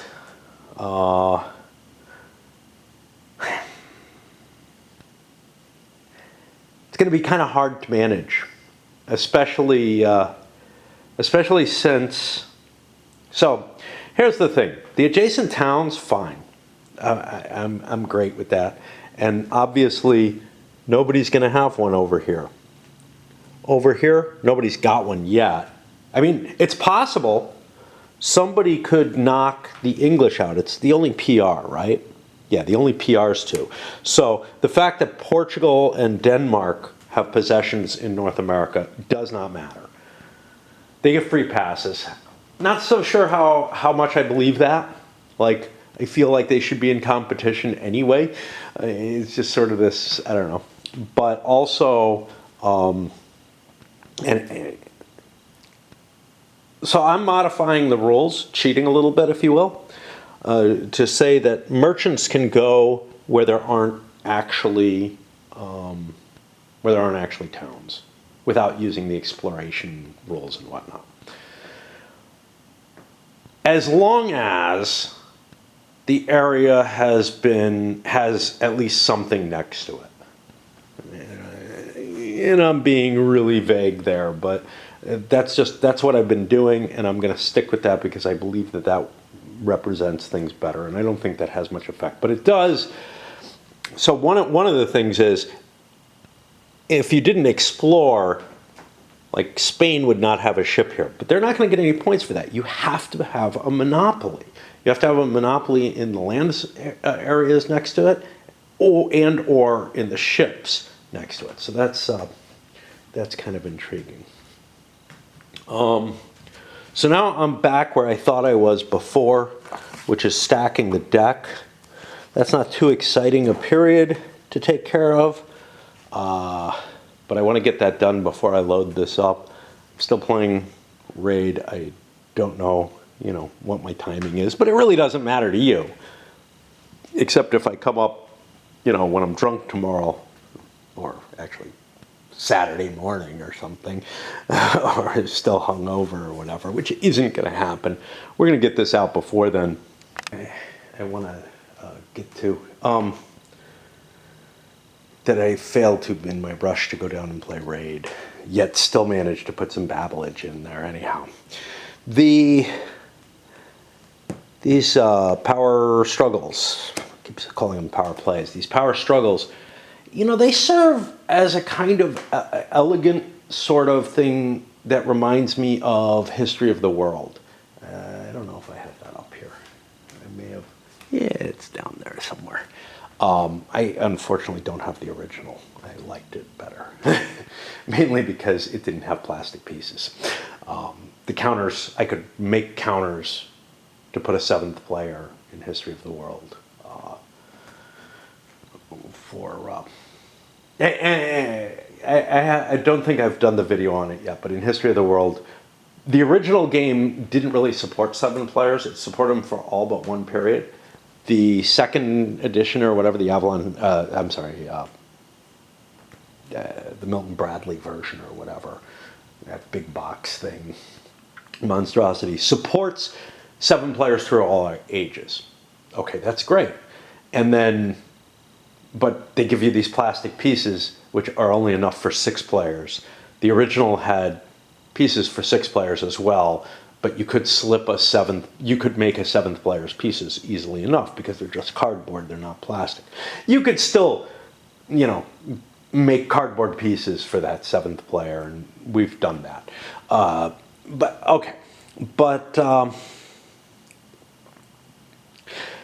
What that does is it directs you from one area. It's kind of like a Britannia type system, but it's for everyone. Everyone's directed to certain areas of the map as things historically became more important in history. And, it's all played around, in a way that, you don't want to go necessarily grab territory that's unimportant at a particular time, although sometimes it's good to bank points in such an area. But it's all done with a simple chart that everyone shares, whatever. This is shared, showing the general goals of the half an era or whatever, but it also is really, really nicely. I think it does a really good job of trying to show that kind of here's where the focus should be type of thing. Here's the problem with it. If you're playing in a single era, or a couple eras, and some of the scenarios are that way, and maybe they're balanced, maybe there's some way to make that work better. Let's say you're Turkey right now. Well, yeah, you got a lot of points off Naples on this last one, but let's say you're just playing a 4th age of Turkey. I am going to bet you that well, Italy might be important to them, but it's really unlikely that they'd be in Italy, especially if you're playing just a Fourth Era game. They wouldn't have had the chance to establish themselves there. So they're going to be locked out of those points or have to go do really stupid things to get them. And that feels unreasonable to me, right? One of the nice things about the Grand Campaign, maybe it balances them and spreads them out all rather nicely. Now, they're also player dependent, which means if you're playing a scenario in one part of, in just like the Western Europe part of the board, or there's actually one that's more like that Times of War type situation in kind of the Eastern and Central Europe part of the board, with the rest of the board cut off. Well, the power plays or power struggles that are in play can change based on the players that are there, etc. Now, the one problem that I have is the kind of image that I have for what the game should be. If I wanted to add another, say, 1 or 2 players to the game, which I really do, is that you really kind of want to have all those power struggles in the deck at once. And the way the deck is designed card-wise, the way this is designed, there's only one active at a time. I think there's an easy way to handle that. You stack the entire deck of power struggles. You maybe put a few extra cards of the A-type. I think the A-type are the ones that run the system, with a few extra power struggles in them, and you force the game into giving you more than one power struggle possible at a time. And that way, you can bring the additional power struggles into play for the additional players. I think without that, you can't just use this power struggle deck when, say, Russia's at play. There's nothing on here that affects Russia at all, unless they've conquered Poland already. Anyway, I'm also really thinking about this whole concept of a country being destroyed. I want that to be able to happen. I want Poland to be able to do what it did historically, which is be dissolved. Now, maybe this Poland shouldn't be, but there's got to be something in this mechanism that allows you to face this major historical fact that Poland is partitioned during the course of the game. Poland is a major player during the campaign game for the entirety of it. What do you do about that? We're going to find that out in the next deck, what they chose to do, and I've got to do some heavy thinking out of whatever they have, because I know what they have is not going to be sufficient. They're not going to allow player elimination. I'm pretty sure of that. And for me, it's this concept of transferring. The Denmark-Sweden thing looks like a possible template for that. But yeah, we'll see. Hilarious. I mean, I walk all the way downstairs. I come back up with something that's just more tangential than anything else. So if you remember somewhere in I think this video or the one previous, I went into a bit of a rant about the Lord of the Rings movies, right? Well, to tie that in, to me, the kinds of things that I was seeing that I'm missing, that I got wrong, were gotten wrong in Jackson's films, are the kinds of things that I feel like this game is getting wrong, right? Like missing a really key important piece, whatever that may be. Yeah, okay, it fits better with the lore stuff than it does with the literary techniques that I saw. But missing something that you see as key and important to the historical sequence that's in play, something like the partition of Poland, or what else? I don't know. Well, the weird shit that happens in the Portuguese marriage, the weird combination briefly between Austria and Habsburg, which I think the game actually can cover, so we can put that one aside. But the Portuguese one, I don't feel like the game does a great job of. Not sure about this. It's certainly not doing it with them as non-player realms. It's just not succeeding, but we'll see. I mean, we've passed the point where it should have, We should be seeing a Swedish empire have pushed in during the 30 Years' War, gotten pushed back, owned some territory in here, be a power, right? Well, you know, we should have been seeing struggles between Russia and Poland too. Well, taking Russia out of the game, that's not going to happen, but, you know. Okay. By missing those major features, though, I feel like it's the same kind of thing where I'm left with, yeah, but this isn't the real story. This isn't the real history happening here. It's not doing it right. You know, it's doing it in much more detail and much, much more accuracy than History of the World does, where Rome might end up marching its way into China or something. But it's still not, it's not fulfilling my desires and my needs. The original EU, a little better, but because it had so many events linked around so many of the different countries that almost anything of importance, things like the partition of Poland, are going to happen. They're going to be baked into the game. They could have been baked into the game, and maybe they still are. Maybe Poland is. The others that I've talked about and listed, they're just not in the game. And I have that fear that like that the partition of Poland is just not going to be in the game in this scenario. It probably is a card in there in a different scenario, for a different scenario that, you know, builds you, that's played without Poland. You know, like say an Era 4 only scenario that deals with the major powers at that time. What would that be? What would that be? You'd need Russia.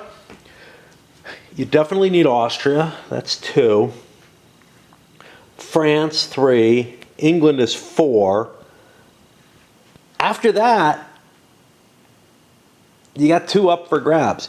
And that's the thing. They give you a template, not in the scenario 2, but even way back in the scenario 1 book, for building your own scenarios. This is just such a brilliant idea. You basically have a workable game with great scenarios in it that express something, and then it hands you the designer's like thoughts and how you can go about what you need to do to match their idea of what the game engine should work like and whatnot, to create your own designer scenarios. And you know, you want to focus in on a little on a certain area. You want to focus in on something that they didn't hit.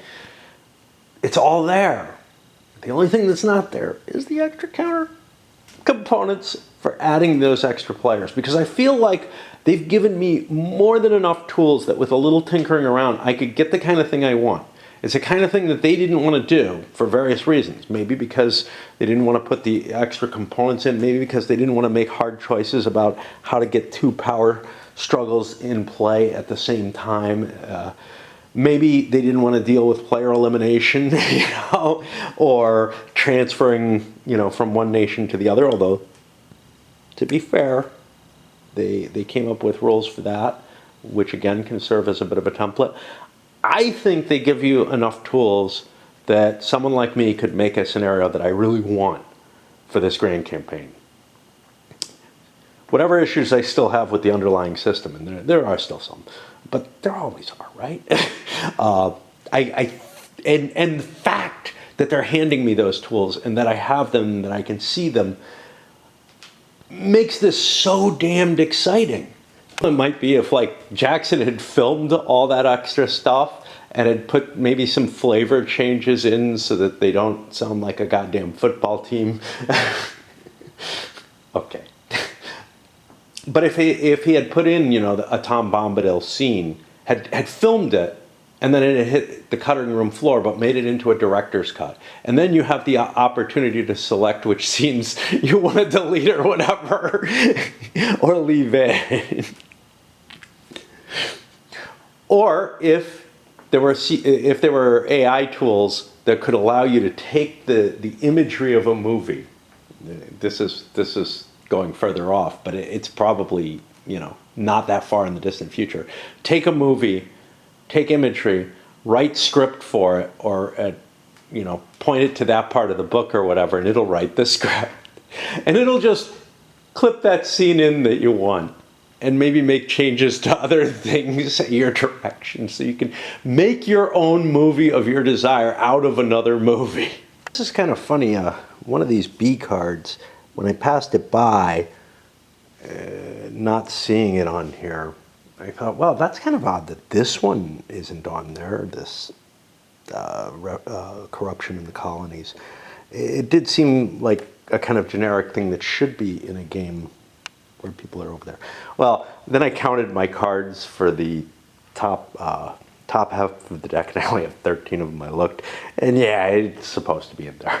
Take a look at the 4 milestones that are available. France will have the chance to discard one of these. Workshop of the World. Have researched the Industrial Revolution idea. That isn't up on the board. Own 3 or more provinces with large towns. France has that. And 2 or more provinces adjacent to either North America or the Indian Ocean doesn't look likely. Good chance that that's one they might want to pass on. Have 3 alliances and 3 royal marriages on the board with at least 4 different realms, including at least 1 opponent. This is a nice situation for people who are involved in the Spanish succession. There are players who and it had no issue, right? There was no war against Spain that was triggered. There was no disputed succession or anything from those marriages, which feels weird, right? Like, the Charles II event should essentially create that problem. But like in the original EU, War of Spanish Succession is not, it didn't get triggered effectively. Yeah, we scored points for it, but somehow or another, I don't know. And maybe there was a card there. Anyway, diplomatic ventures, yeah, with at least 4 different opponents. Okay. That looks available to everyone. France doesn't have a whole hell of a lot of alliances and marriages on the board, so they may discard that one. Enforce peace on an opponent using the secure desired succession peace term. Okay, well, again, without many royal marriages, that's not great. Grand Empire. Own 12 or more distant provinces or have a base tax income of 40 or more. Wow. No one's close to the 12 or more. Base tax income here is 39. Real close. That's a dangerous one where only the Turks might get it. The Turks are clearly in the lead. This is a totally non-catch-up card. Another possible thing which France could choose to discard, which is the I don't remember what these are called. I can flip them over and tell you. The ideas. So there are 2 ideas that are non-basic that no one selected. Those are coming out, and they're going to get replaced with their same type. And then France has the opportunity to discard one of them instead of a milestone. In terms of this, the 2 new ones, colonization policy, you can colonize for 1 less. You have to spend 4 cubes between colonists and admin. Well, now it's 1 cheaper. That's not bad for France. I haven't spent any yet, so, you know, and I have interest in doing so. That might be a great idea. Mercantilism, if you have 3 or more, what is that? 3 or more trade centers, I think. I don't think it's expanded. From key provinces. Oh, when collecting trade income, gain $3 extra while opponents gain $3 less. I think these are trade points. You may not have more than 2 merchants, and you lose this idea if you research free trade, which is up here. I mean, can you do, I guess you can do this and keep bopping back and forth between the 2 while they're up there. what that means, I don't know. You know, I mean, prestige. So the idea of generating prestige points, victory points in a game like this, I've mentioned before, are very hard for me to consider a valuable measure, right? Yes, I'm playing to win. There's no question of that. Every country is playing to win to some extent, but that's not their primary goal, at least so far. Now, as we enter this fourth era, we may be playing more and more for position. Previously, we had been playing for how well your country is kind of doing. And the idea is kind of, well, if you've set up a nice engine and everything, the victory point track should show that. Has it? I don't know. I mean, the distant colonization stuff hasn't been generating a whole shitload of points. And we haven't been doing it because of that. And it also doesn't produce a lot of income. You know, there's just very little advantage to it in comparison to like keeping your country stable and stuff like that, which makes sense, but there's a limited amount of things you can do, and the things that I could do were more limited. One of the things that I feel is that you shouldn't be too limited by the stuff you can do in a game.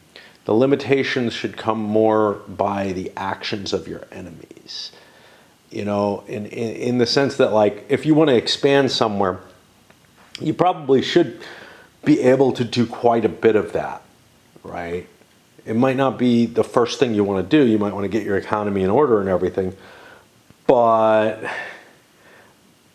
the way the game is, you couldn't just allow people infinite action so they would cure all the unrest, because that's an automatic success and stuff like that, and it doesn't cause additional problems. But it's sort of like, it's not the other powers in Europe that are hindering you from doing things. It's your cubes. And I don't like that part. I really don't like that part. Like, I could have all of Europe and I wouldn't be able to explore, you know, the rest of the world very well. I don't know. Maybe I'm just thinking wrong. The person with the least may choose to replace one new idea or milestone with a card of their choice. So now I have to take a look to see which one of those 7 cards, 6 cards, France wants to discard. Looking through the page, the era 4, a helping hand, speaking of things that are kind of balancing factors. Have an alliance with the PR with the lowest amount of prestige and either give that player realm $10 during a player-to-player diplomacy action or accept a call to arms from that player. Okay, interesting. You could just put that out there as the French. If you were really far behind, it would make more sense. There's a chance that they could pass England and then, you know, it wouldn't help them. I'm working my way through them. Most of these look very painful towards giving me points. And this doesn't give France points, right, if they put this out. This just makes them happier. I don't find any milestones I'm terribly able to make. I don't want Turkey, who is fairly close to this one, to get it. So I chose maritime power, own provinces adjacent to 6 or more different sea zones. Right now I'm at 1, 2, 3, close to 4. Is there anybody doing better? Spain is at 1, 2, 3. Ow, Spain is at 4. Ooh. 5, 6. Wow, maybe we don't want to pick that one. All right, let's look for a different one. They're just too close. Jewel in the Crown is 4 or more Indian territories. Terra Australia is 2 of Eastern Australia, Southern Australia, Western Australia. Now, there's an interesting one that could work well with those, which allows you to trade, I think it is, without having the full fleet connection around the world. I'll put Jewel in the Crown. That looks pretty damn impossible for anyone to do. Although, you know, historically and in the old EU, it is not that hard to, you know, by the end of the game for somebody to have basically a significant colonial presence in India. All right. And I guess we just keep looking. Oh, okay, weird shit here. Players who have a marriage in play. Okay, I'm going to have to go down and change things. I also probably ought to get rid of my decent glasses so they don't get too dusty. I need them to see the little card, the little print on the cards. Careful, because players actually have royal marriages here. And so, like, Spain is probably going to remove either their Austrian or Polish marriage. That'll remove the duplicate from elsewhere. And the important thing here is that both Spain and Austria get points for having a royal marriage. Now, in this case, I believe, I'm not sure, yeah, I believe both Austria and Poland have other royal marriages. So they're going to have to lose them in addition to the one they're losing with Spain. Spain goes first because the new player order. France doesn't have any. To keep any of their marriages, although it was a hard call for Austria. The thing is, cubes, right? Feels like, hey, a royal marriage, you know, establishing that costs you a cube or two, no matter what.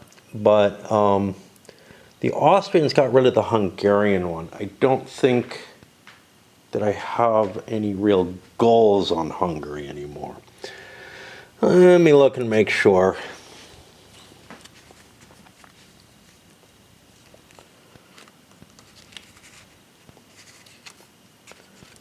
Dominate the Balkans, owner vassalize. Vassalizing is, you know, if vassalizing is enough, it's no big deal. Yeah, I don't have any actual goals on Hungary any longer, so I can leave them as a vassal state. Which I think, again, unfortunately, I feel like the game kind of puts you in this kind of position. Whatever. The Poles definitely did not want to lose their marriage here, but Spain left them the option, so they removed their Spanish marriage. If Spain had removed the Polish marriage first, Austria is ahead, so they picked on them. If Spain had left, taken the Polish marriage, though, the Poles probably would have paid a couple of cubes. They have a whole shitload sitting there. Probably more than they need. And that is the end. There's one more thing to do, and then I load this up, but I gotta go fire off another raid fight. In the habit of giving a preview of the cards that show up first. So, George II with Captain Jenkins' ear. Anson's expedition. England may disband a light ship on a distant continent to take 2 explore actions. And place a claim on any distant area with an opponent's claim or town. Avenge the insult. England gains a claim adjacent to the Caribbean and may use the claim to declare war and gain a military. You gain a military. And that's George. He's at 223. I don't think he's as good as William. However, there may be a plus in this deck, and there may not be a square in this deck. That would make sense. What happened to George I? I don't know. The tulip period. I thought this would have something, I thought this would have something to do with the economic, the tulip bubble. Strengthen army traditions. Ottomans may pay 2 admin and 2 diplomacy to either research a military idea or gain 2 military, or gain 2 military and remove 3 unrest. You gain a military. That's kind of nice. If you have an unrest situation in play, you can get rid of it. And adopt Western ideals. Add unrest to 4 Ottoman areas. Ottomans lose 2 military but gain 4 admin or the scientific revolution. We're not that impressed with the scientific revolution. And we haven't already. So we would get the admin cubes. This is a painful thing. It'll cause more unrest. The admin doesn't help us. And you gain a diplomatic, which is not as good as the extra military there. And it comes up with Ahmed, who is an 8 versus a 7. Not really that big an advantage. Again, Turkey's probably not going to pick this. Although they might, because they don't want somebody maybe picking this and giving them a whole bunch of unrest. But they can deal with the unrest. They've got the lead in points, a fairly significant lead. The one thing that's going to hurt them is if people go to war with them. And trounce them. And then the third of the cards is mass desertion. All players must remove a number of their deployed land units equal to their total amount of unrest as casualties. Regular units go to exhausted. Players must exhaust units from available if they have no remaining deployed units to remove. You may then refresh half your exhausted, and a whole bunch of stuff going on, including this revolutionary fervor. We don't know what that does. We really ought to, if that's out there. So let's take a peek. Is that just a spread of the revolution, or is it actually starting it? Okay, this symbol only appears on age 4 events and works the same way as spread of religious ideas, except that you only place revolutionary tokens next to clusters. They may also be placed on Orthodox or Muslim areas. If there are none on the board, place them on 2 PR capitals, ouch. If there's only one cluster, also add one to an area not adjacent to this cluster. If there are no more available, you may remove one from the board to use it. Okay, so these are different from religion. Religion, I think, are an infinite quantity. Auto-resolution, as above, spread of religion. If none are in play, place in the capital areas of 2 PRs with the lowest stability. Well, that's interesting. What is revolutionary ideals going to do? I don't fucking know. We haven't really dealt with it. New faith enters the picture and springs up across. This works like any other religion, but instead of replacing an area's existing token, you place it on top. When a revolutionary token is removed, any revealed religion will still be there. Revolutionary ideology is considered an infectious faith, but its spread is triggered by a separate symbol. If a revolutionary realm researches a government form idea other than revolutionary regime, they remove any revolution in their capital area and change their state religion to match the religion of their capital area. Okay.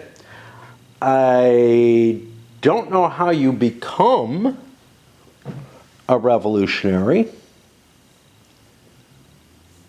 State religion. Player can change from Catholic to Protestant or opposite. It doesn't appear that you have any option to become a revolutionary from the normal rules. You may have the capability, though, from some additional event. So what we're seeing here is things like the rise of nationalism that'll be represented by that. And it does kind of make sense that it would inch in a non-state version where nationalist ideas are more a philosophical current, and then they rise up in something like the French Revolution or whatever. We'll see how it plays out. I gotta swap batteries, and I'm loading this one up.